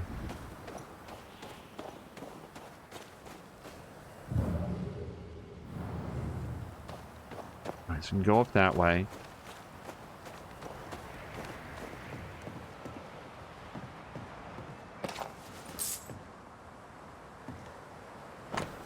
Lieutenant, as required, this delivery includes 3 new measuring lines, 1 belt for lift system, 2 barrels of lamp oil, 10 pickaxes, and entirely paid for in advance. Davies.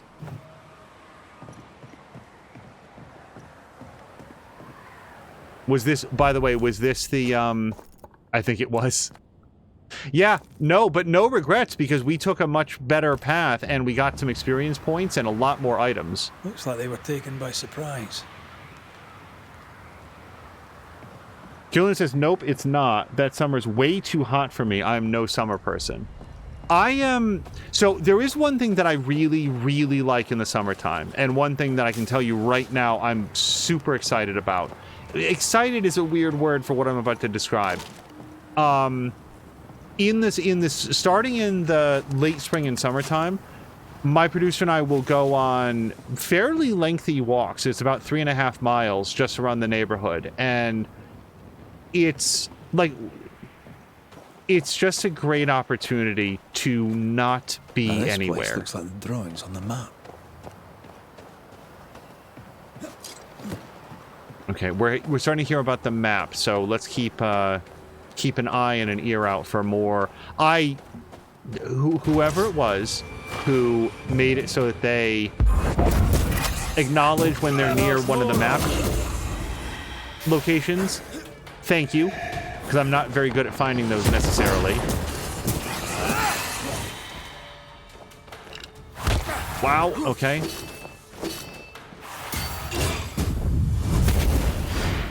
Think you could take on a ghost?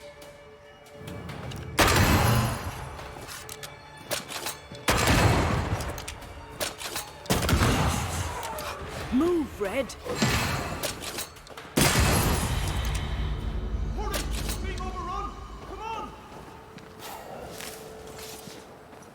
I have a feeling that ghost is reliving the last few minutes of his life, not actually signaling us to, like, survivors of his friends. I might be wrong. We can definitely vault over that. But yeah, there's a whole section of multiple months where, like, pretty much literally every night we'll go out for, like, just a nice long walk. Could And this be what's drawn on the map? I love it. That is something that I definitely look forward to as it moves into, like, the warmer parts of the year. I also like summer vacation. Ooh, hold on. The Sentry. Strange wooden figurine found far away from the cursed chest it belongs to, west of the old marsh encampment. And then, wait, what else did we find? Cliff Sentry's cache. It's a different map? I assume. So, I mean, they will call our attention to it, but let's look for a very long Washington's monument someplace. A wooden Washington's monument next to that symbol right there.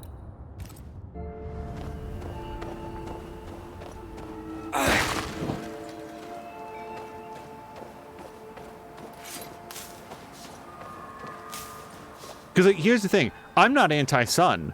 I'm not anti-warm nights. Like nights, the best nights are when you can open up the windows and have the breeze going through, and it's just warm enough that you don't have to close the windows, but cool enough that you can still be, like, snuggled up under the blankets. Those are, like, the best evenings, and it's dry, like, not too humid. Those are great.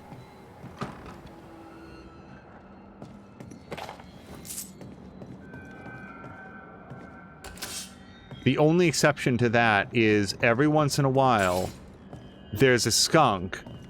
I assume it's not always the same skunk, but a skunk somewhere in the neighborhood gets real pissed off about something, and that sucks. That is not the way you want to wake up at 2 o'clock in the morning. God.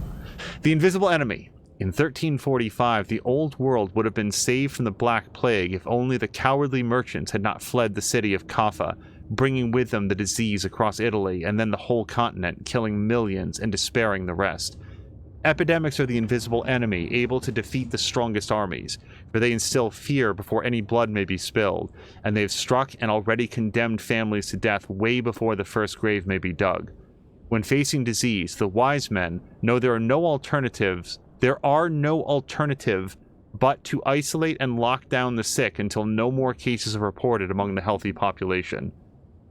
This may sound cruel, and it is to some extent, but I've lost my parents and my six brothers to various diseases.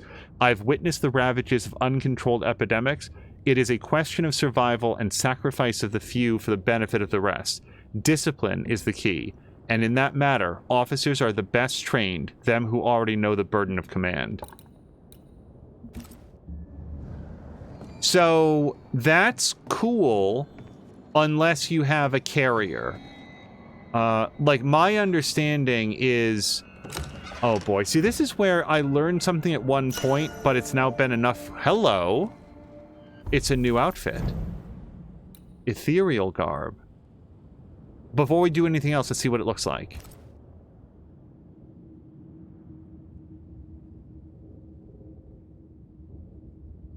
I have to say it would be nice if it wasn't quite so glowy. But let's look at what it does. So this is what we were wearing. So we're losing a lot of dexterity and a chunk of wrath in order to get some more strength. So this is very pro red, and the physical percentage resistance goes up. Frankly, to get closer to what the spectral percentage is. Dexterity and wrath. Tell me about those. That's rifle damage, and wrath is manifestation damage. That's a lot of rifle damage. I like shooting the rifle. But the strength is... Let's give it a shot. That's the rule. Let's just try it out and see what we think. It's very glowy. If it didn't have the glowing sigils, I'd actually like it more. If it didn't have that, I think I'd actually really like this outfit. Okay, was there anything else in this cabin? I don't feel like it. A single skunk chose your home to terrorize. I assure you, wherever it is terrorizing the whole neighborhood. Hello to Ronan. Ronan, I'm so sorry. I sometimes forget who has and hasn't been here from before, and like whether or not I've said hello. But no, the skunk is... Whew. And it, like, you can tell sometimes that it's not in this area, but man, they got the skunk that got kicked out of skunk gym class for smelling too bad. And they're, like, hanging around in our area. More efficient than cannon powder.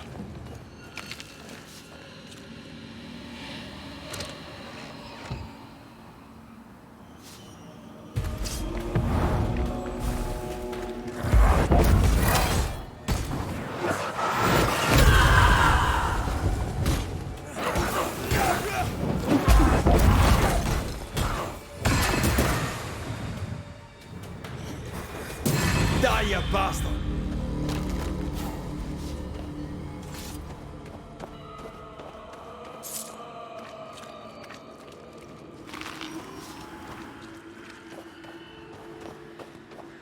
Okay, I just didn't know how much of that wailing was the wind, the atmosphere, or something that I hadn't yet found. We don't have skunks here, says Caroluna, so I've never experienced that, but I've understood it's horrible. It's worse than you think. It's like being... So it does not smell like a rotting corpse, but if you've ever had that experience, like there's just like a chunk of rotting meat around, and you're like, oh, this is worse than you think it is. Like you see people on TV or you read about it in your books, and you're like, wow, that must be really bad. And then when you actually experience it, it is much worse than you imagined. That's what a skunk is like.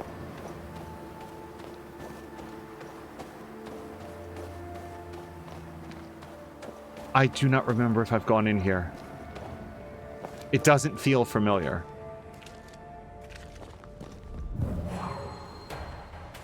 I love doing that.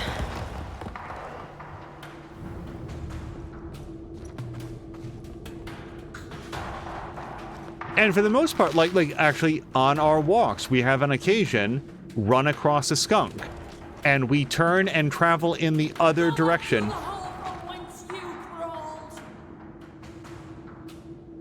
Very quickly, and it leaves us alone. Whatever it is out there, like whoever's dog or whatever thinks like it's a really great idea to come up and... I don't know how long I can keep this up. Oh, okay, we gotta go help that person.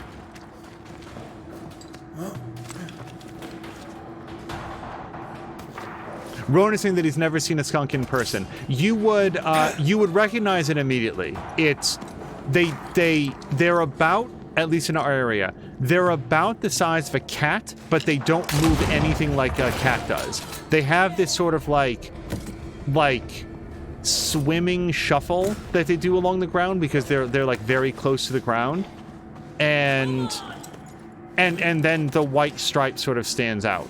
So we'll see one and just immediately go in the opposite direction. And skunks don't want to be bothered. They're not looking to like unleash. At least unless they're assholes. They just want to be left be. So if you leave them be... Oh, I guess that was just a regular... We could have just hacked at that with a sword. They will be happy to just, like, go in the other direction themselves. But I would say at least twice a year. At least twice a year. Some skunk in the neighborhood gets really upset about something, and it's just like a punch in the face. Because we'll wake up in the dead of night. My bolt is shot. Behind you!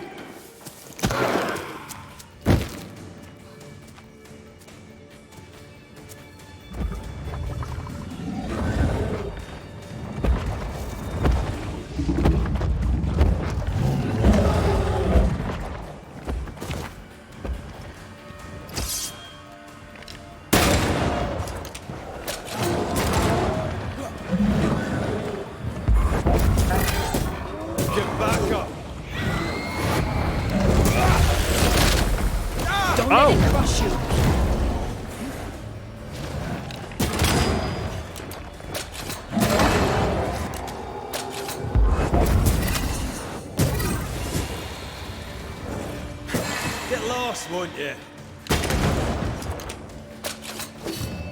Up.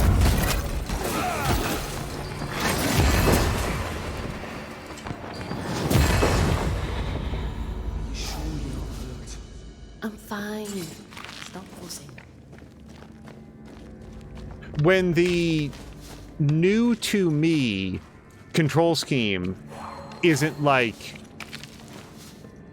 What I mean to say is that the combat in this really does feel really good. Like when I get it right, it feels very good.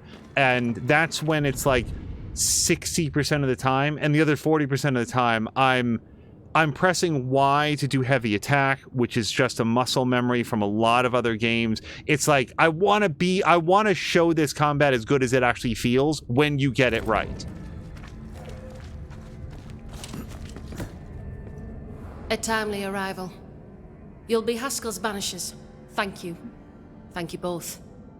You can see me. Clear as day, just as I can see. This is my husband. I am Helen Priest. Antea Duarte. This is my partner, Red McGrath. It is rare that the living can see the lingering dead. All I know is one day I woke after 7 long years of grief, and my Sebastian was back. It was as if my prayers had at last been answered. That was enough for me. In times of danger, I am duty-bound to protect the woman I love. You understand?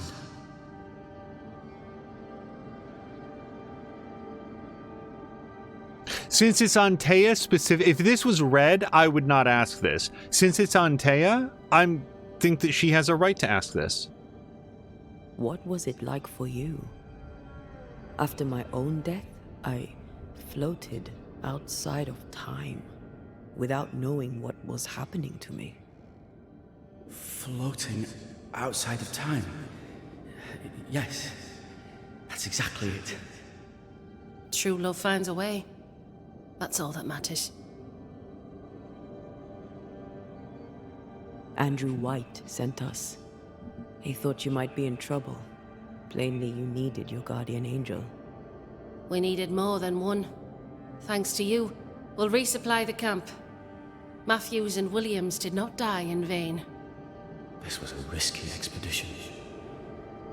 But Helen had no choice. If the survivors were to rely on Pennington alone, the fort would have already fallen. I suspect that's so. Sometimes difficult choices must be made. That's courage. All the courage in the world will be worthless if those in command won't match it. Pennington did this while monsters relentless besieged the fort. But make no mistake, these men's deaths are on the captain's conscience. If he has one. How so? 7 years ago, a plague came to New Eden. Pennington quarantined the sick in the mines, walled them up. They were dark times. Hard times. None knew what the morrow would bring. We all lost much. Too much. As second in command, Sebastian volunteered to stay. Walled in with the others, he held out the longest. He died a hero. And now the Forsaken are rising. They demand revenge. Who would blame them? I watched them die. Soldiers and miners, sick and hungry, begging for help they knew would never come. Captain Pennington has much blood on his hands.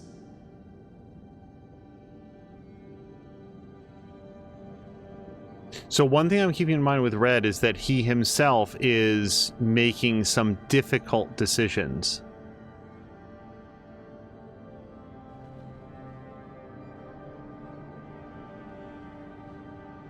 Pennington can't have taken his decision lightly. It must have been hard on all involved. Is it harder, to your mind, to send someone to their death than it is to do the dying? We should get back to the fort. We will escort you.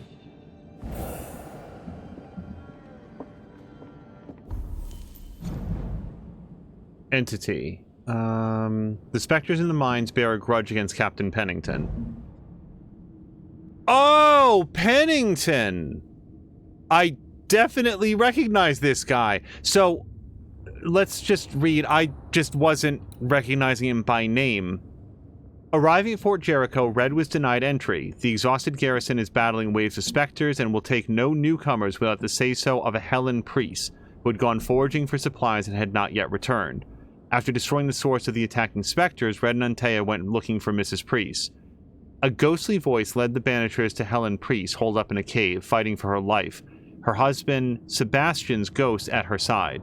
Red and Antea defeated the attacking tyrants, but all four found themselves trapped in the mines. I'm afraid I locked us in when I broke the latch.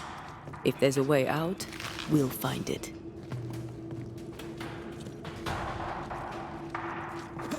Yeah, Pennington, like he was the captain guy that we met at the top of episode 1. Just a random aside. If you had asked me in the first hour, maybe hour and a half... Lock's broken. I doubt that gate will ever open again. What I would have thought is that we were going to do a lot of our investigations in and around New Eden, and maybe like some surrounding targets like... what's it called? Like a local lumberjack and maybe a mine, like other things that were around, and that a lot of the game would have taken place around there, and that in the doing, we would have been siding or angering different factions run by... Wasn't I always? The governor, Thickskin, and Captain Pennington. That the three of them would have different preferences on how each haunting was done, and that we would either curry or lose favor with the different factions as we went. That would have been my guess on how the game would have been structured. Impressive. You Banishers are quite something. That's all her. I'm just the help. I think that what they've done instead of that is much better than the idea that I had. A Banisher marched with my father's infantry. Good for morale, he said. Soldiers usually carry their ghosts with them. War is good for our business. I take it that's how you met. I know a soldier when I see him fight. I never worked for the army, but something like that. There's something upstairs that we didn't get. Lady, can you hold on a second? Mrs. I'll come Priest? back for you, my friend. My sympathies. She just bid farewell for that person that she knows, and I don't. Samlander's saying two things that are... Well, so I don't know a lot about dead skunks, but the part about live skunks don't smell unless they're, like, antagonized. That is also my experience. Like I said, like, we'll be out walking, and we will... Okay, so we have to unlock this from the other There might be a way side. to open this door from the other side. And a skunk will just, like, come out of the bushes. Like we don't smell it first. It's just, like, going on about its day.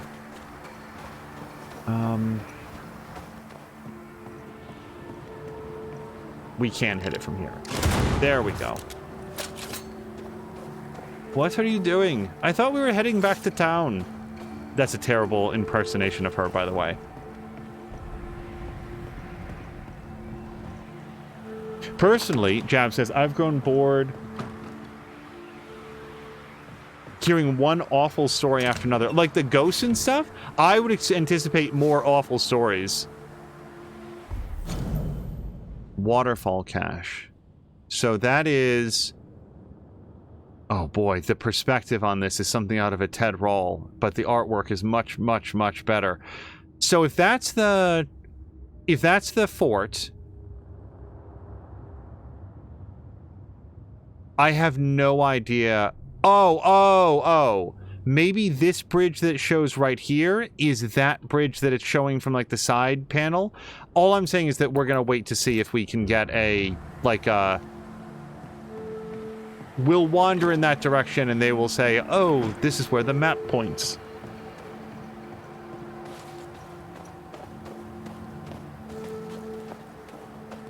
Okay, so we're ready to take the lift down. Yes, okay.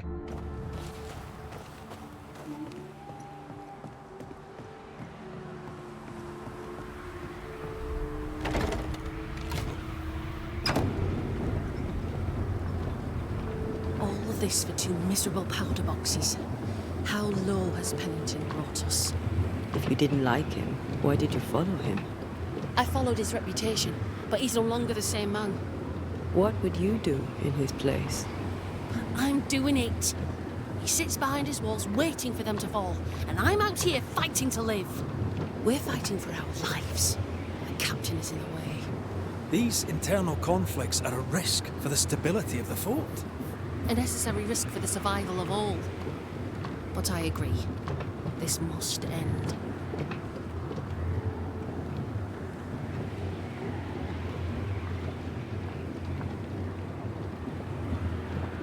You may leave the crates. I'll send someone back for them. Yeah, the path should be quiet. We cleared the area of the Spectre's nest. Well, that's a relief. Follow me. Okay, you don't mind if I take a quick gander upstairs, do you?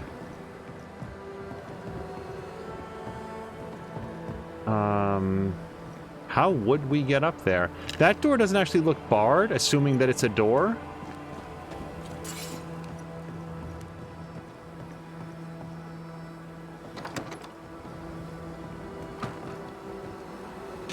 Oh, so what I was going to say is that I'm fairly certain, and like Jab or Samalander will know this for sure, but like you've heard of a Typhoid Mary, but Typhoid Mary was an actual human being. I want to say that she was a nurse, if I remember correctly, and she was a carrier of typhoid and herself entirely immune. She herself showed no symptoms, but wherever she went, and especially in her work as a nurse, if it was a nurse, I'm really worried about getting some of the details wrong, people would get very, very sick. And there was no option for them except for them to forcibly quarantine her away from other people for the duration of her life. She was a head maid for it was a maid, not a nurse. Thank you, Samalander. But like at one point, like she. White, open the gates. Priest, what are you lot waiting for? Open the gates.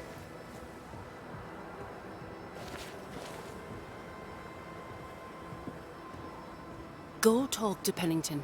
Make him understand, if you can. Where can I find him? He hides in his office. You'll find him there. All right. Well, actually, what we're gonna do is I want to do the ghost story. Williams and the other chap. Matthews, we were ambushed. They fell. May God have mercy on their souls. There's ammo in the elevator. Send Shepard and Abbott to bring it back.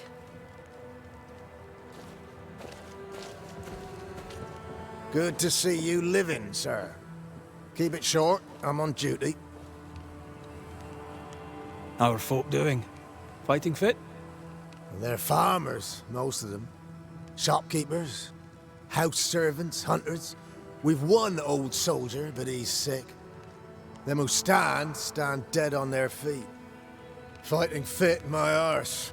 But we hold against the hordes of the dead. For now, leastways. The fight's not fair. That's it.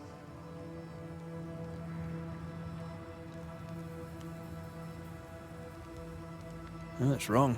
But we're doing our best to put it right. Wherefore the paradise of New Eden, eh? What a hole we've made of it.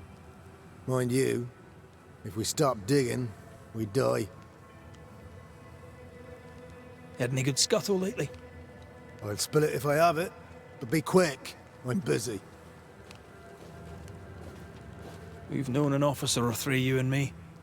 So, tell me about the captain. In nigh on 20 years' service, I've not met a commander more efficient, nor one so relentless. Ever a pain in the ass, aye. But a good one. But that was then and this is now. He's not the man he was. Still a pain in the arse, mind. What think you now of Helen Priest? Wow, she's like her husband. Only yet better. Command is in her blood. She reminds me of my old mum. The Queen of Topsfield Common, we used to call her. Born to give orders, she was. And you dare not disobey. Did you know Sebastian Priest? I surely did. Good man, hell of a soldier. Had kingly ideals, but did not strut like a crow in the gutter. Hero is an ill-used tag, oft misassigned. But Lieutenant Priest was a hero, and a proper one at that. I love the way this man talks. As you were, soldier. Grey weather, as usual. Good day to you, miss. Miss? I'm the Hunter Flora Abbott, and I never miss. You? It is rare, but I've been known to miss. Red McCraith, Banisher. I heard about you when you first arrived. Is your friend not with you? She died. She's with me in spirit. Sad to hear it. I have nothing cleverer than that to say. If you need anything, well, I probably can't help. So you hunt for the fort? Are you part of the train band?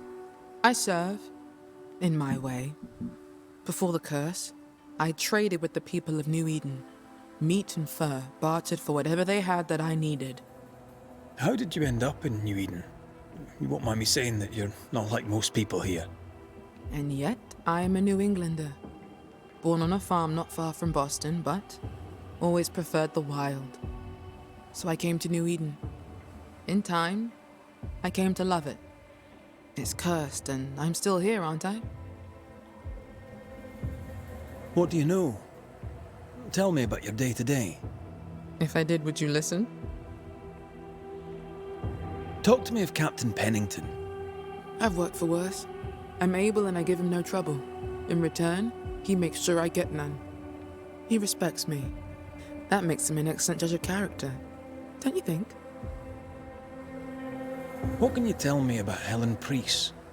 Not my favorite person, if I'm honest, but in the fight against the dead, she's an asset. I would like to hear why she's not our favorite person. It's a shame we don't get some follow-up questions there. How are you yourself? I do my work and do it well, though few notice.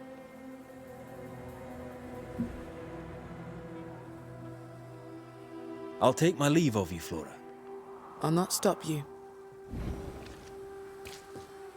Because one of the benefits, it seems like we're gonna have to decide what to do about Captain Pennington. That's my guess, based on the way that things are arcing. When it comes time, knowing what type of a human being he is, the measure of a man, why he does what he does and who he can be trusted around and what his motivations are, those are gonna really come into play. Possibly also with Helen Priest. Oh, here she is. She's just sort of doing her thing. So talking to the people that know them, because I only have like rough impressions. What we know about Captain Pennington so far is not everybody likes him, but nobody seems to hate him. Nobody says this man is dangerous. This man has a casual disregard for the well-being of others or anything like that.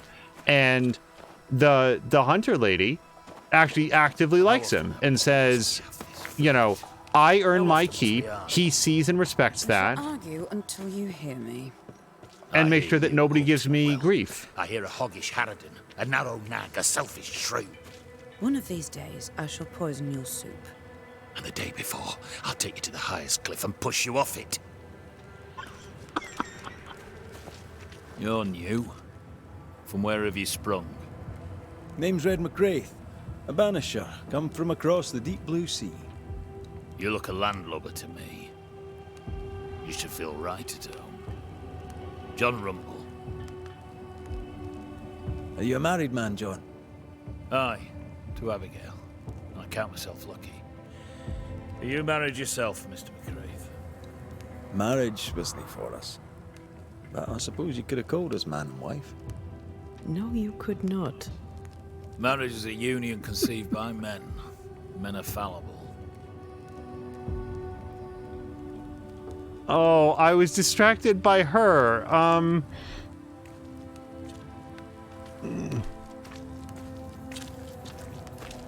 Aye.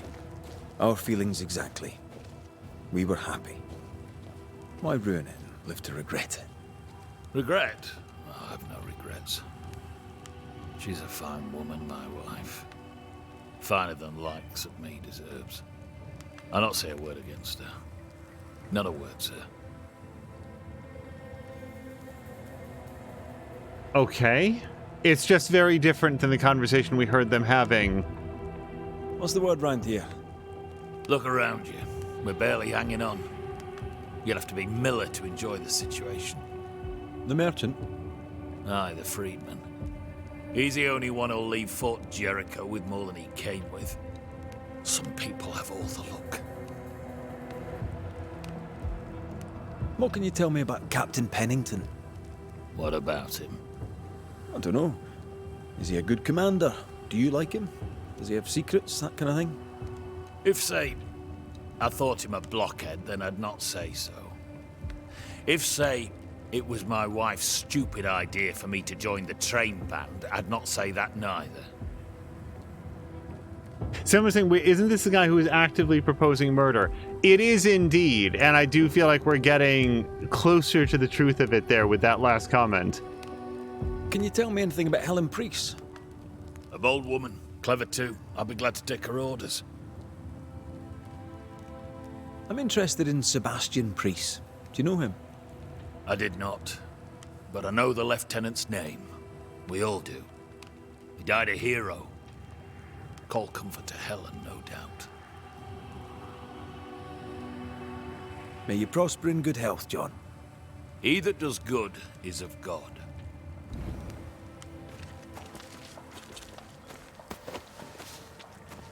Okay, I don't know where his wife went to. Probably the furthest corner of the fort from where that guy was. So, time out for just 1 second, because I'm actually... Yeah, this is going to take a second, because I went to the wrong thing. We want to go to...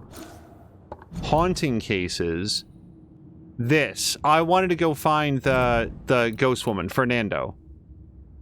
Boy, we are not close to doing this either. We've got a whole bunch of more investigation to do. Well, let's at least find him. Let's look at our map.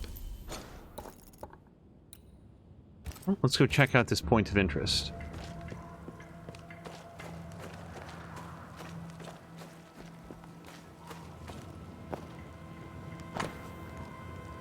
RE archives regarding note regarding archives. Whichever records, reports, or other documentation were transported from New Eden are now locked upstairs in the armory. For access, see me, Captain Pennington.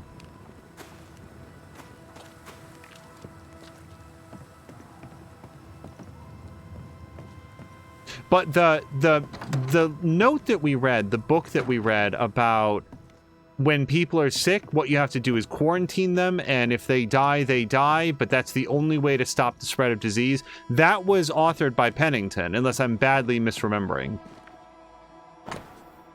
June or July 1695. Madam, though you do not know me and I do not know you, and I not you, I am told by my commander officer that you are betrothed to young Talbot Williams of the New Eden train band. A good man and brave, it is sad indeed that he is dead. On a sortie into the wilds in search of ammunitions, young Williams and his comrades were beset by enemies most terrible. Alas, it pains me to tell you that they fell. We shall remember young Talbot as a man always quick to volunteer and never complaining, no matter the hardship imposed upon him for his service. There's not a soul in the train band who did not consider him a friend. Yours in our shared sorrow, Andrew White. This is possibly the first time that I've... And maybe they said it aloud earlier. Train band. That's new to me.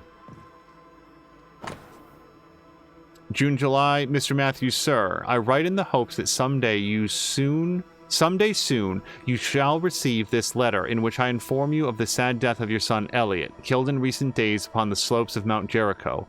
On a sortie into the wilds in search of ammunitions, young Matthews and his comrades were beset by enemies. It pains me to tell you that they fell. Your son spoke often of his family, by which I mean you, his father, and most particularly his dear sister, with whom he was close. Be both assured that Elliot died a hero. Yours in shared sorrow, Andrew White. Running off a lot of those lately. So there is a basement that I want to check out. The stairs to it are a little bit hidden, which means that it probably has the best stuff. King James Bible for the Puritans.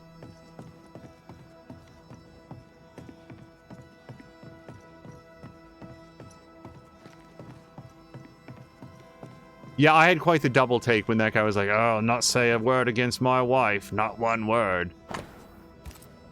After the exchange that they had. Storeroom. Locked. Those might have those documents that we read about outside.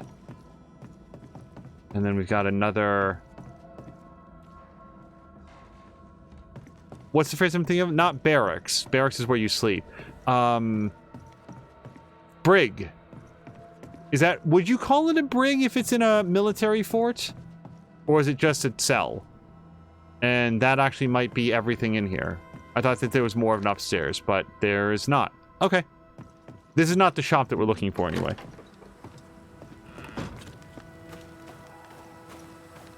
I could have sworn, like, I think the general store is over here. Didn't we see that?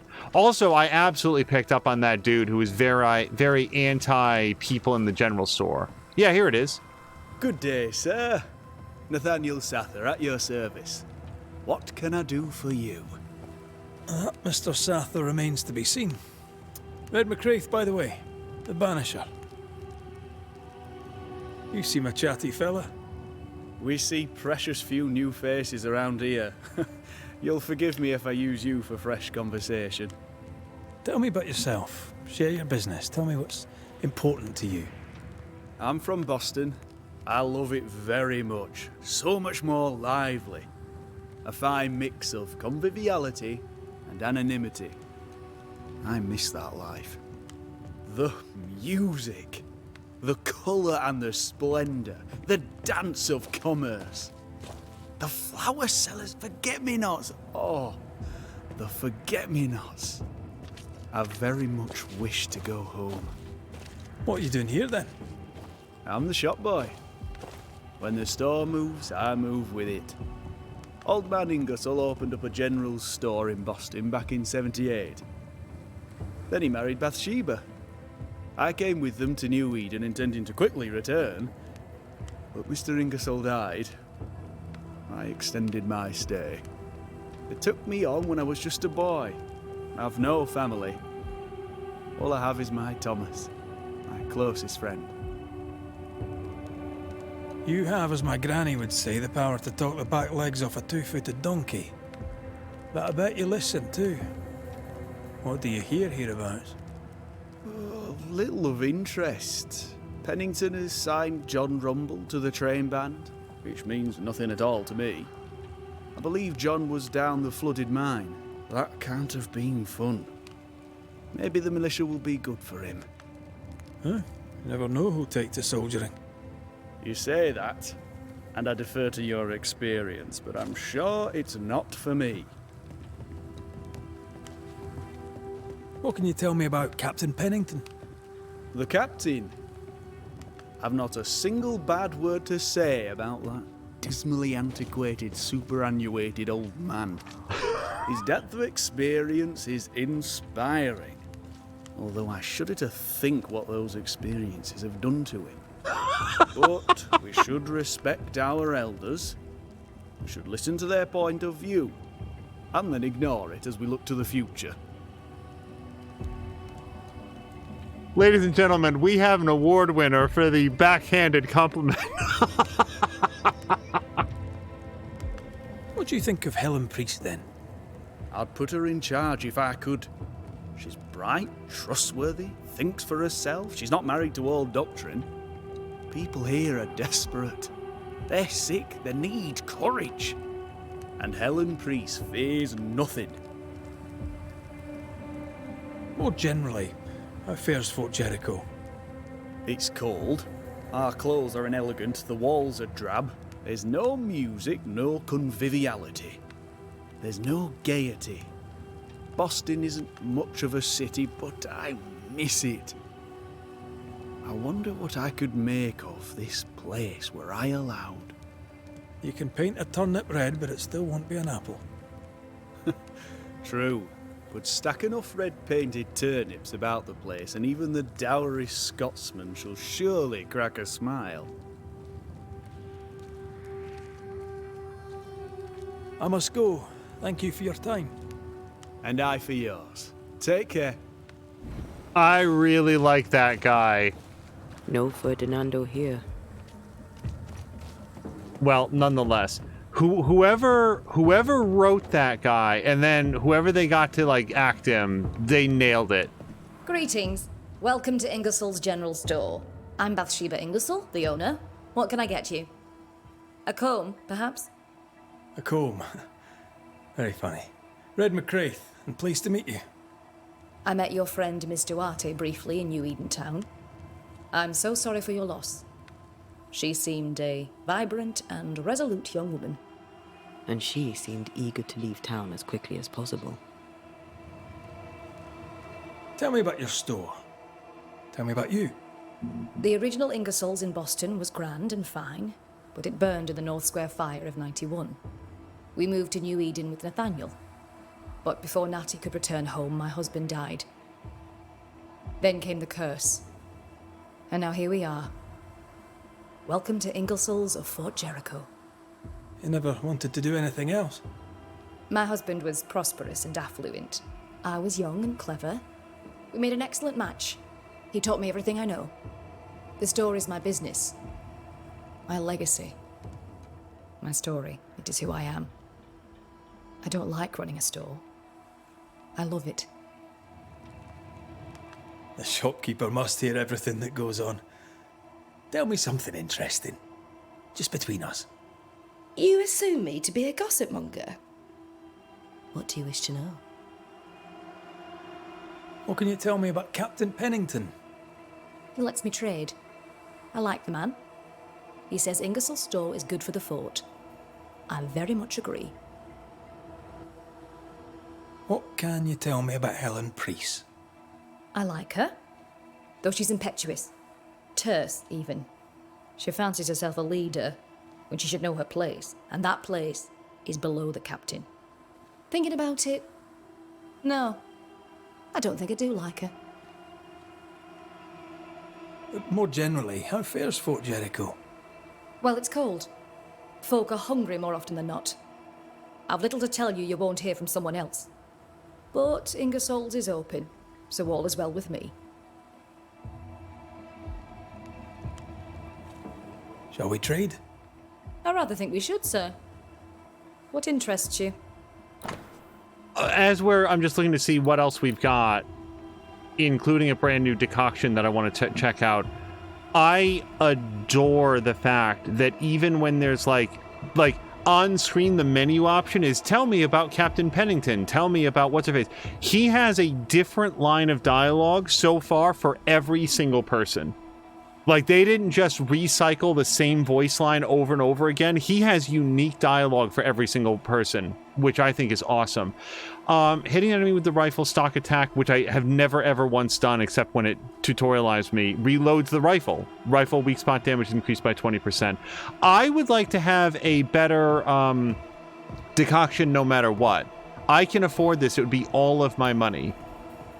Red Goddess. Manifestations is increased by 100, but cooldowns are increased by 100. Well, that's okay. I don't use the yell that much.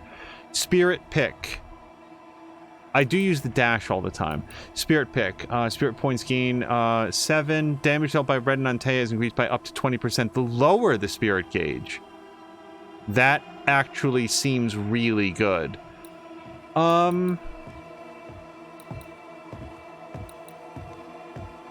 I still only have my basic decoction. I kind of want to buy this. Before we do it... Oh, I can't... You guys, you can open the inventory from the screen. The thing I've been complaining that you can't do. Please disregard every previous thing that I said. I'm so sorry. It's the same button that it always was. Okay, whatever. It's very embarrassing. Here we go. Now we can see what upgrades we want. Health recovery is 110. Spirit recovery is 55. And then 8, 5, and 22. It'd be awesome if you could compare them directly, but 8... So that we're losing strength, but we're getting a lot of dexterity and vitality, both of which are specific to red. Oh no, that isn't inventory. But we're getting way more of it. And vitality is 22 here, and this is... It's still 22, but we're getting a lot more dexterity.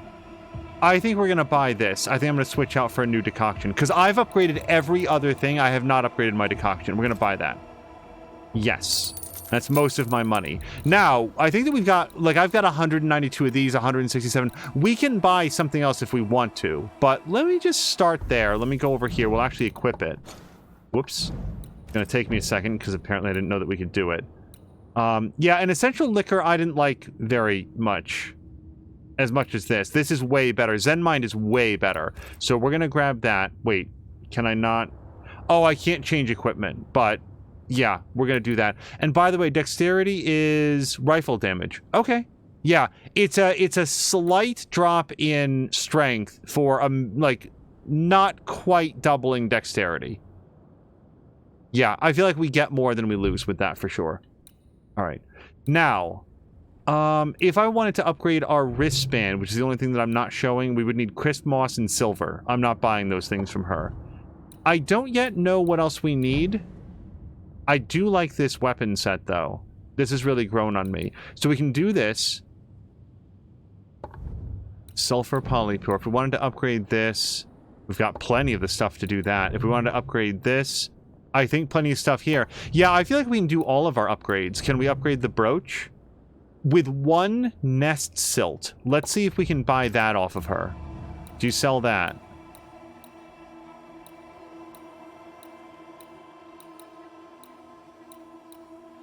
I didn't look at what it looked like. No. It probably comes out of like an evil ghost nest or something. I must take my leave. And may God go with you.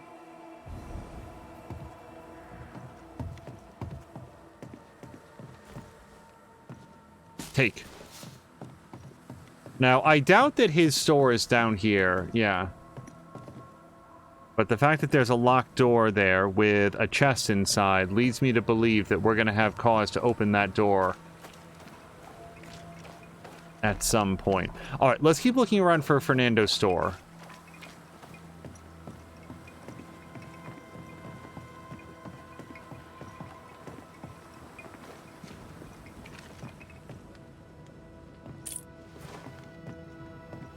Key to key to military arsenal. That is almost certainly that store room downstairs that we saw.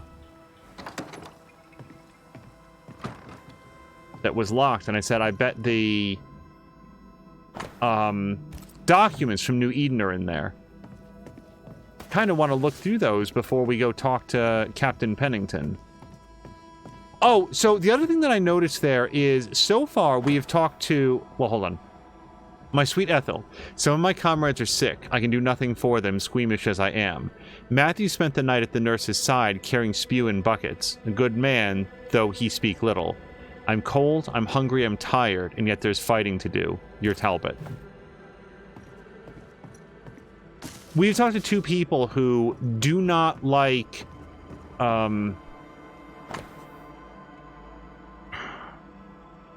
the woman who's not Captain Pennington, the woman with the ghost husband. I hate not being able to remember names. With the death of Private Forbury, according to Forbury's wishes, and to award his military exploits during the Battle of Bloody Brook, Teddy the Shadow is appointed to be the owner of Forbury's late properties, including his rifle. May the Shadow carry this fine gun with honor.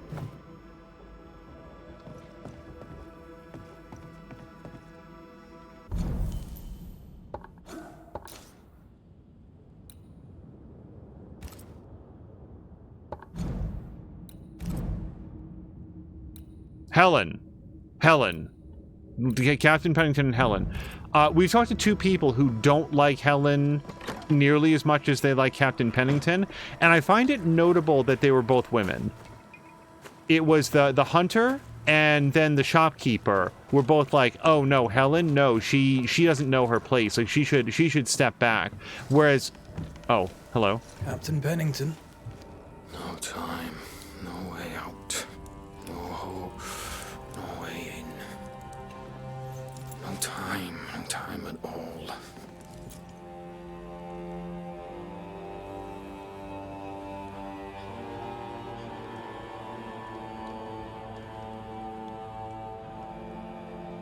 Captain Pennington, sir. Mr. McWraith, you live. There's work to be done. Work? You had work. A mission. To bring one last glimmer of hope. To gladden our hearts before the pit takes us all. You secretive bastards haven't helped. The job is done. There's no more hope and little enough time. All that remains is the pit.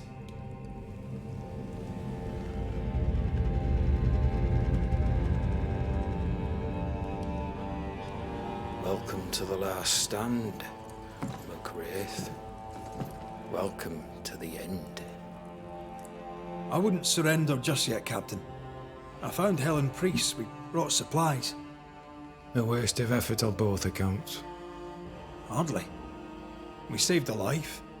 Resupplied, you may save more. For the sake of what?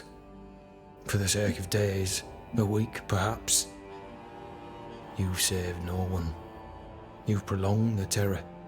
The dead will come. Our throats will feel their bony fingers soon enough.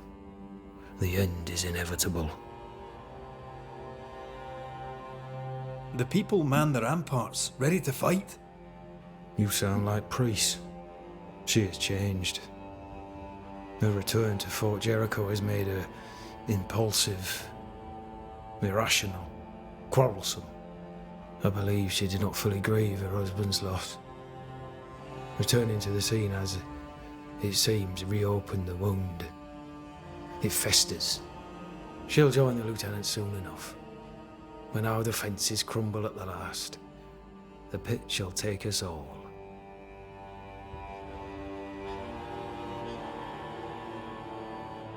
How do things stand, Captain, as you see them? Little has changed. The dead flood from the mines. We shoot them down and gain respite.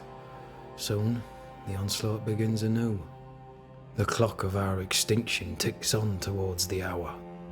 We may no more defeat the dead than we may vanquish the ocean waves. Folk have little enough hope, and you're leading them further into the darkness. I've heard the whispers, the murmurs, the plotting from the shadows. We hold to the last. We resist, till retribution rises from the pit and drags us all to hell. Well, that's something worth waiting for. I fail to see the appeal of this slow agony. How unfortunate. Because thanks to you, and the time you bought us, the agony will be all the slower. Fair to say your tactical retreat from New Eden town has not served you. The town was doomed to fall to the curse. We disagreed on everything. There was nothing left to do but leave. We did not know there'd be no escape. No Smith gathered the bold and the governor let the afeard flock to him. We never agreed on anything in the first place. I crossed paths with the new Smith party. Thick-Skin did not make it. Shame. She had a proper head on her shoulders. Without her, the band will suffer. As the commanding officer, you must know all the local lumps and bumps. The lumps and bumps can smooth themselves. I have other priorities. Why did you come to New Eden, Captain? Why here? Far from the many wars we fight, you mean? I'd shot enough Frenchmen and more than enough Indians. Did no one come with you? Keep to your business, son, not mine. It's just, there's a portrait hanging on the wall. A family. I had a wife and daughter once. I'll not entertain you with their story. Tell me more about yourself and your career. I did my duty and had the fortune to return alive. That's all. We who are intimate with war tell no tales. I thought that too. I was wrong. Silence allowed my ghosts to prosper. 'Tis good to tell our stories. If ever I do tell, I'll not be telling you, son.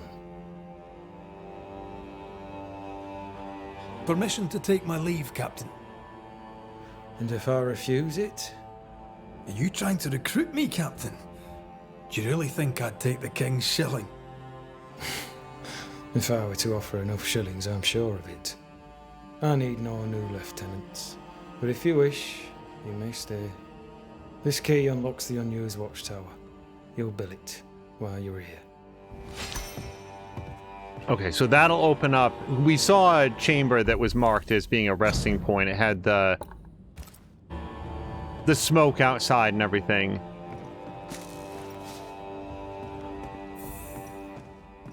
This guy has been trying to find some way to keep these people alive for a short amount more time for a while now. So it's not entirely fair for me to just say, oh my god, what a sad sack. But, woof. It's really in the dumps. Capable and careful and dressed for the fight, Helen Priest suffers no fools. Bold and confident, she moves with purpose and holds your gaze, but something dark hides behind the cool exterior. Pain, loss, a secret longing. I feel like a lot of that could be attributed to the death of her husband, Sebastian, who is right there to advocate for himself. And then, fine figure of a man standing tall with the confidence of years of success on the battlefield, a leader of women and men, the captain stands out in a crowd. Now sleepless nights have bagged his eyes, and anxiety leads him to fidget with his pocket watch. So that's another good point. He and nobody here is getting anything resembling a good night's sleep.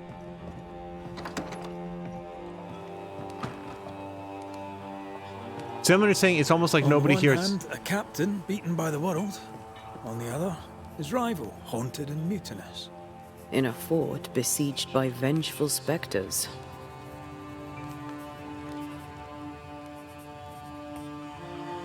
Behind all the shit, there's something else. Something darker.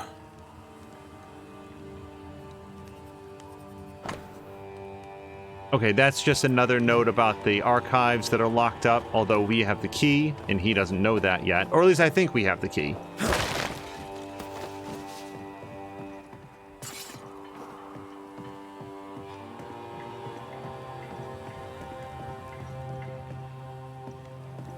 I will also confess I didn't know that he was behind that door. Otherwise, that probably... Oh, here she is. Enough, John. I'll not listen to another moment of your ranting. 'Tis no rant, woman. Pennington's backbone is gone, and we're all suffering. The captain's a war hero. Have respect. Respect. Helen Priest sets out into the wilds in search of our salvation while the captain rots in his office. I know who to respect. What do you do, John? Dig latrines? How much respect does that get you, eh? Go to hell. Take your captain with you. Another afternoon of marital bliss. Please excuse my husband. He really is as unpleasant as he sounds. And who are you, then? Red McCraith, ma'am. I'm a banisher. Are you, indeed? Pleased to meet you, Mr. Banisher. I'm Abigail Rumble. Thanks to you, me and my husband should soon be able to go back to our mountains. You and your husband prefer an isolated life outside the fort? I have a roof above my head, my belly is rarely empty, and I live by my beliefs. We suffered for many years. By comparison, this is bliss. Do you not find it dangerous out here? Just the two of you alone? I thank you for your concern, but we live how we live, and it makes us quite contented. So contented. Your husband won't mind us talking? No. Why would he? We are faithful and trustworthy. As, I'm sure, are you. She doubts your intentions. No need to worry about me, ma'am. I'm spoken for. Good. We understand one another. My husband and I are very close. Very close indeed. Then you have my admiration. Sustaining such closeness takes much tolerance and hard work. You don't know how good you've got it. Anything talk-worthy round these parts? Ferdinando Miller has been the talk of the town lately. He has had much good fortune, and many resent him for it. I like the lad. He's polite, helpful, listens to his customers. He deserves no backbiting. What's your thoughts on Pennington? A good leader? He gave John a job. That was good. We hadn't worked since we left the Bly place. He saw John's promise and gave him his chance. I'd say he's a good leader. Helen Priest seems to get the work done. The captain trusts her with his life. So do I. John adores her. When the fort was attacked, she proved us right. I like having a strong woman in charge. I'll let you get back to your day, madam. If you need anything, feel free to ask. Yeah, see, I want to continue to get as many different perspectives as possible, because the fact that the first few people that we talked to about Helen, and even that person right there, that doesn't necessarily tell the whole story. Somebody can be putting up the infirmary. Somebody can be very good at putting up a very polished and reliable front when in fact they're double dealing on the side. I don't get that sense from Helen Priest, but if I did, she wouldn't be a very good con artist. need to find the key to open this. Private Talbot Williams's letter number 3. My sweet Ethel, I have little time to write and do not know if you shall ever read this letter. We are besieged. What attacks us is not human. The dead come, our men die, and our ammunition runs low. Pray for us. Alright, I don't think I have get inside this building technology yet. It looks like I'd have to have an angle that I can't get to from here. Alright, let's check the infirmary, although I kind of don't think that the shop that we're looking for is going to be in here. I shall drain the first boil. Ready? Same sodding question every sodding time. No, I'm not damn well ready. Excellent. Then we'll begin. Be careful, goddarn it! Careful! Ah! I know. Shh.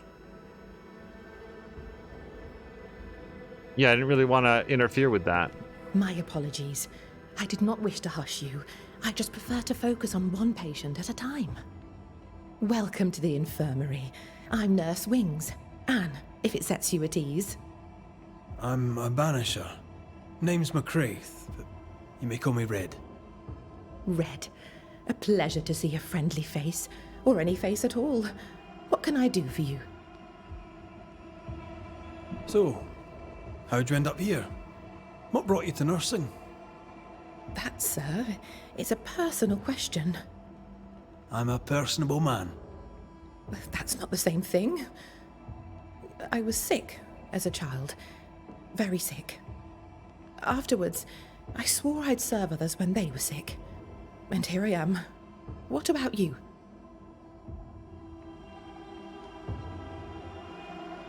I don't hate this at all.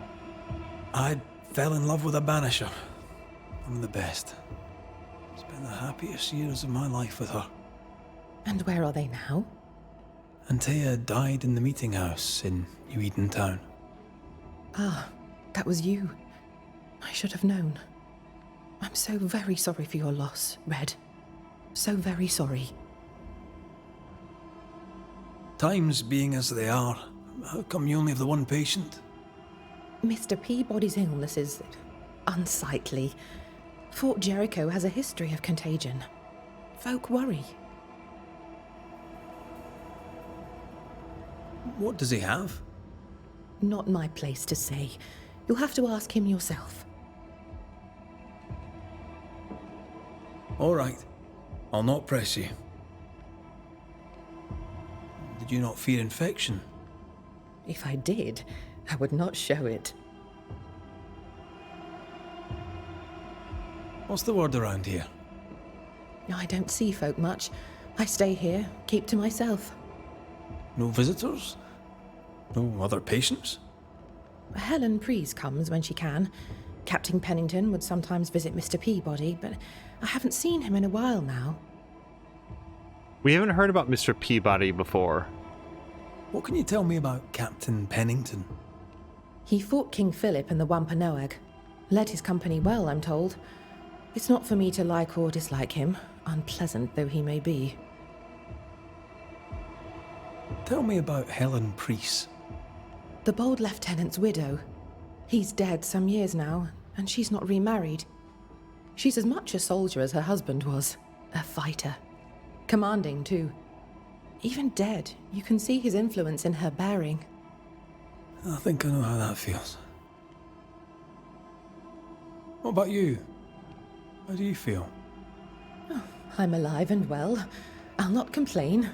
I can be strong for those less fortunate. You're a good soul, Nurse Wings. I do my best, Mr. McCraith. I'm sure you do yours. Farewell, Nurse Wings. Farewell, and good health, sir. Sorry, a quick pause here. Buckeye Ninja coming in with the raid. Buckeye Ninja, thank you so much. I hope that you had a great evening today. Samlander, if you're by your keyboard, could we do a shout out for Buckeye? Buckeye, I'll be very interested to see what you were playing, and I hope that you've had a wonderful Saturday so far. I know sometimes there's some post-stream, like, self-care, you know, use the restroom, grab a drink, or whatever else. That's right, you're doing your first ever playthrough of The Last of Us. And it is like The Last of Us Part 1. It is the remake version of it. Without giving anything away, like, I've played it, but just for anybody who hasn't, no spoilers for now. How are you liking it? I think that you probably saw a lot of apps play through, but it is a hell of a ride, and I hope you're having a very, very good time with it. And thank you very much for the raid. We're just going to talk to this guy here at the infirmary. Who the hell are you? Queen Mary Stuart? Well, I've met Mary II, and she's a little prettier than I. I'm Red McCreath. I'm a Banisher. The Banisher come to gloat at sick old Cotton Peabody. Well, piss off. There's a sudden stink of death in here, Scotsman, and it ain't from me. Okay, this is Mr. Peabody. That's why we haven't heard of him before. Where did you fight, soldier? None of your business, Scotsman. This comrade is why no one wants to talk to you. You know, soldier, you're a brawler and a rebel, and if you fought at all, I'll wager you lost. I'm a proper soldier, me. Self-made, too. Left the family farm and signed up to fight them Indians. I learned the hard way, in the blood and the snow. Fought under the captain himself, I did, and followed him here and joined the train band. When did you get sick? What's it to you? I'm not so sick as I can't give some nosy Scotsman what for. Aye. When I'm sick, I get surly too. What's the word around here? No one tattles to me stuck in here. Captain came by once, worried for Andrew White. Seems the old boy screams in his sleep. There's a lot of it about. White's a gate guard, right? What's his story? He sees ghosts in his sleep. He's dreaming. Real ghosts come when you're awake.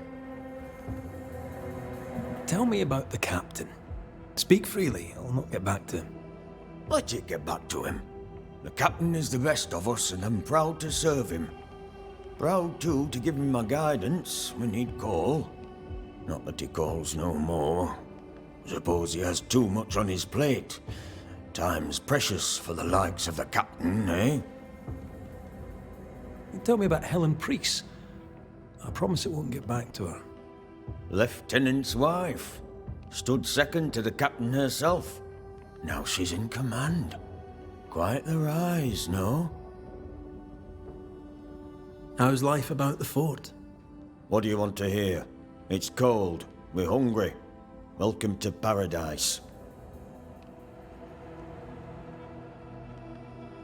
As you were, Mr. Peabody.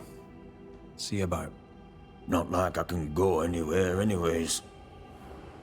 So, just one interesting note. We've heard from Helen Priest that Captain Pennington, when there was a disease ravaging the people, he threw them all, quarantined them all inside the mine and then left them to die. Either Captain Pennington knows that this man is not contagious in any way, or he has drastically shifted his approach to possibly communicable diseases. Mr. McCraith, Red, 'tis good to see you. I don't know why we're talking to her How again. goes the day, Nurse Wings? As any other in the infirmary, long but good. Farewell, Nurse Wings. Farewell, and good health, sir. Although, again, I really appreciate the fact that they have unique dialogue for talking to her a second time. Raspberry bush roots heals dysentery, possibly also causes it. W leaves, dried 1 week or more. Try tea with other plants. W oil, 2 drops, a sharp flavor, pale yellow liquid, not pale brown. Maybe also try with a different type of wintergreen. Gaultheria procumbens. So it seems like she is trying to work out some herbalism. 23rd April, Echinacea did well on Old Miller's toothache. I don't know how to say that word. Or myrtle for women's pain. I should not forget this one. 13th September, rumor of epidemic in the mines in the mountains. I'm forbidden to go. I am vexed. 29th October, learned today that oil in wintergreen may ease the king's evil. I pray I shall never need it. Quick poll of chat. The King's Evil? Is that...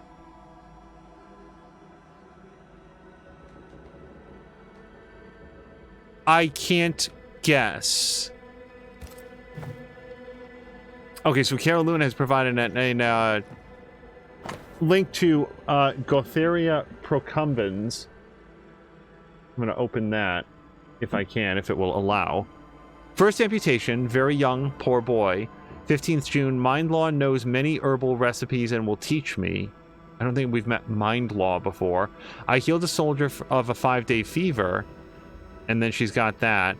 Arnica root for back pain, some response. All right, I mean, she's being diligent. She's trying to figure out what works and what doesn't. I couldn't possibly do better. Eastern also calls Eastern tea berry, the checkerberry, the boxberry, or American wintergreen. Okay, so there's a whole article there. Thank you, Cara Luna. I will actually open that up in a tab so that I can read it a bit later. I am always looking to pick up... Oh, there's something else next to her. Aha. We took all the sulfur polypore out of the... Oh, that we can call it that way. Out of the garbage.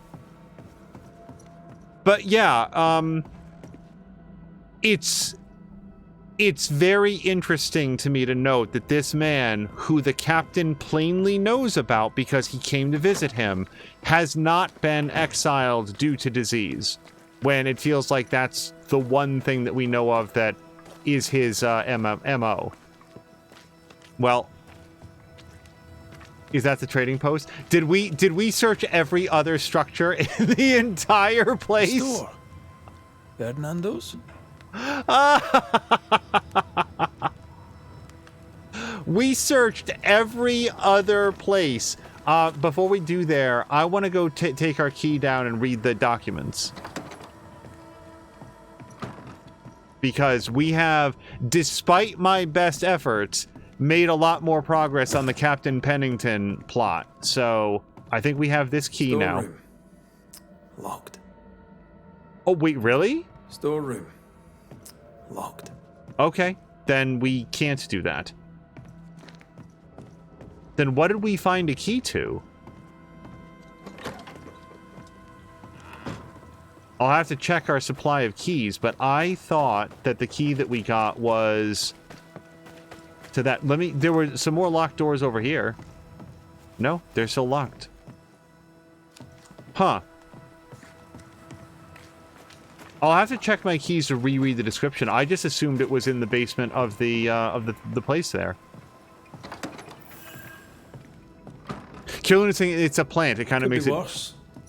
Could be underground. interesting by default. Years ago... Oh, actually, I should probably not share this story because it's not mine. Let's make it very generic then. I know somebody who dated somebody who was very much into, like plants and knowing that, and could identify things that were perfectly safe and indeed tasty to try when just, like, out in the woods.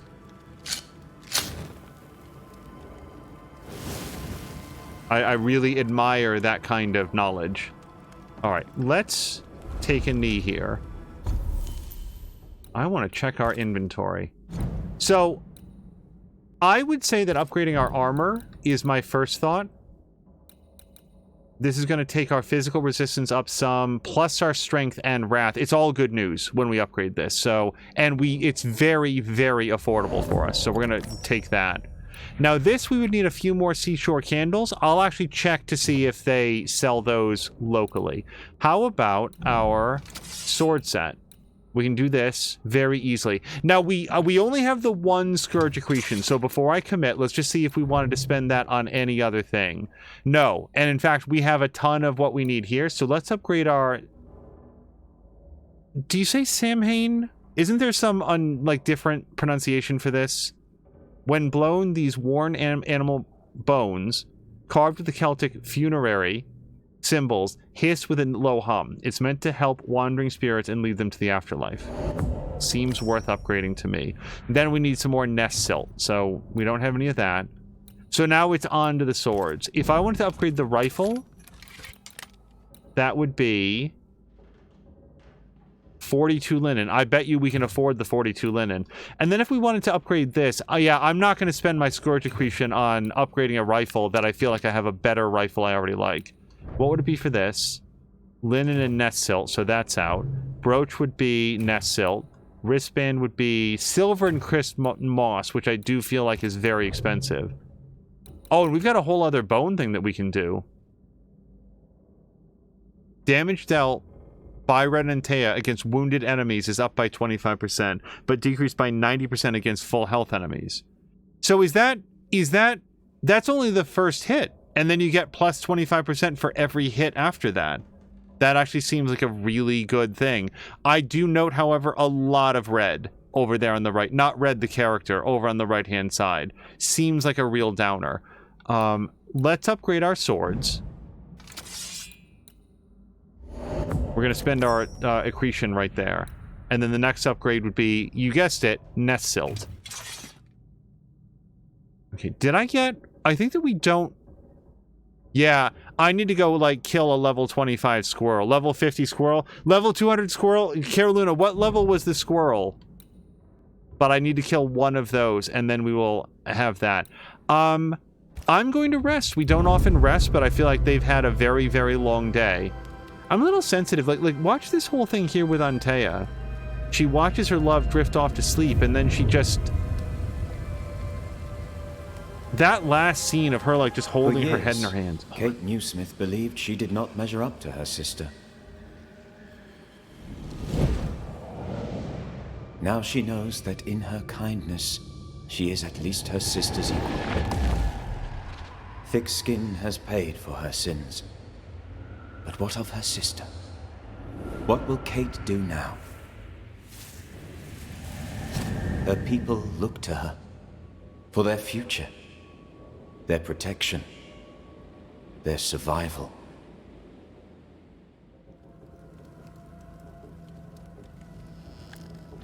Banishers, may I have a word? Helen, something wrong? Apologies for disturbing your rest. I'm afraid it can't wait. What did you think of the captain? Well, these are both true.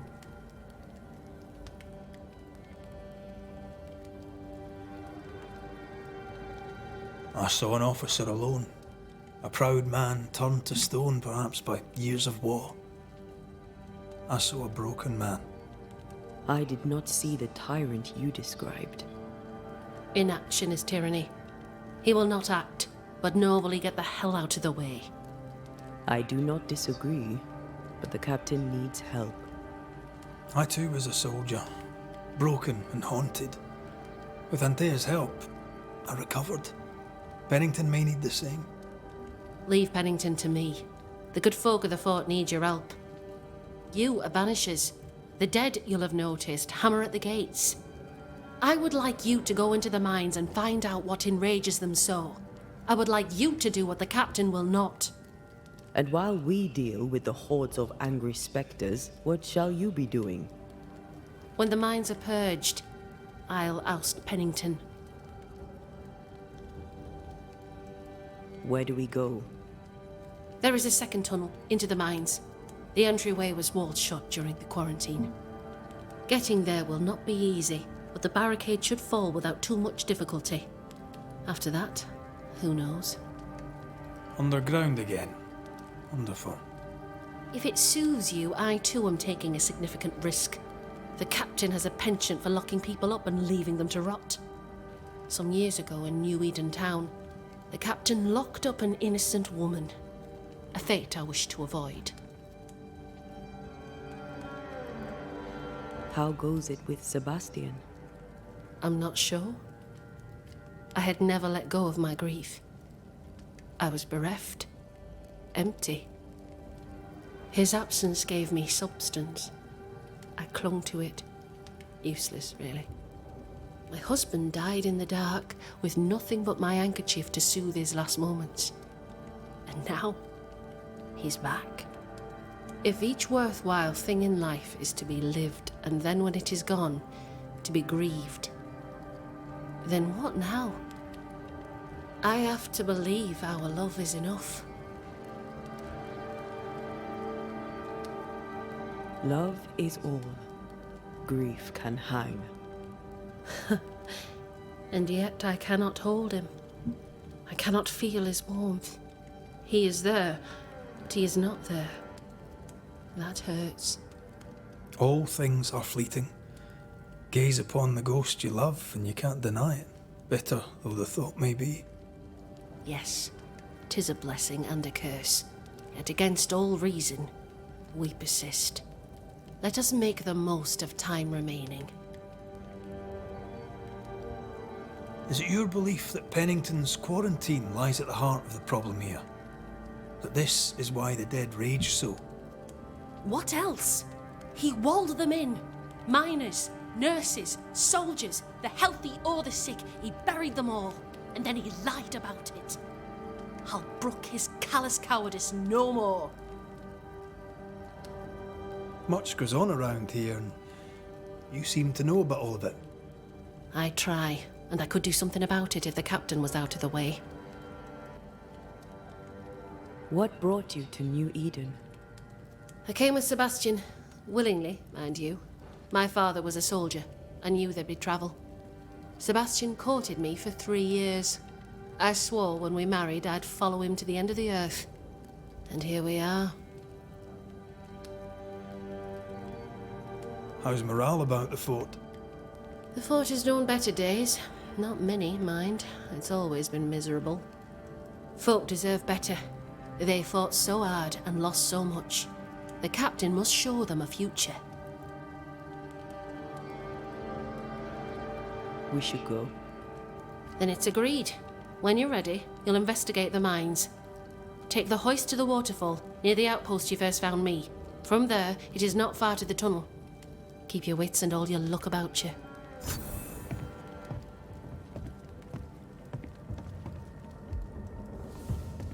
I want to read what we've unlocked here. Some years ago, Captain Pennington had an innocent woman jailed. Although I will note we only have her say so on that. I mean, I don't imagine that she's lying, but not if we put it into the book.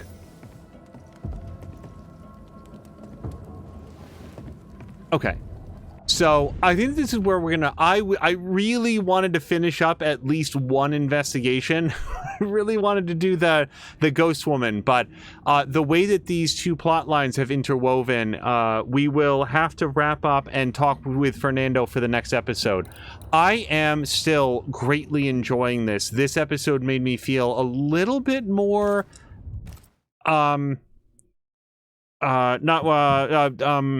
competent. That doesn't seem right.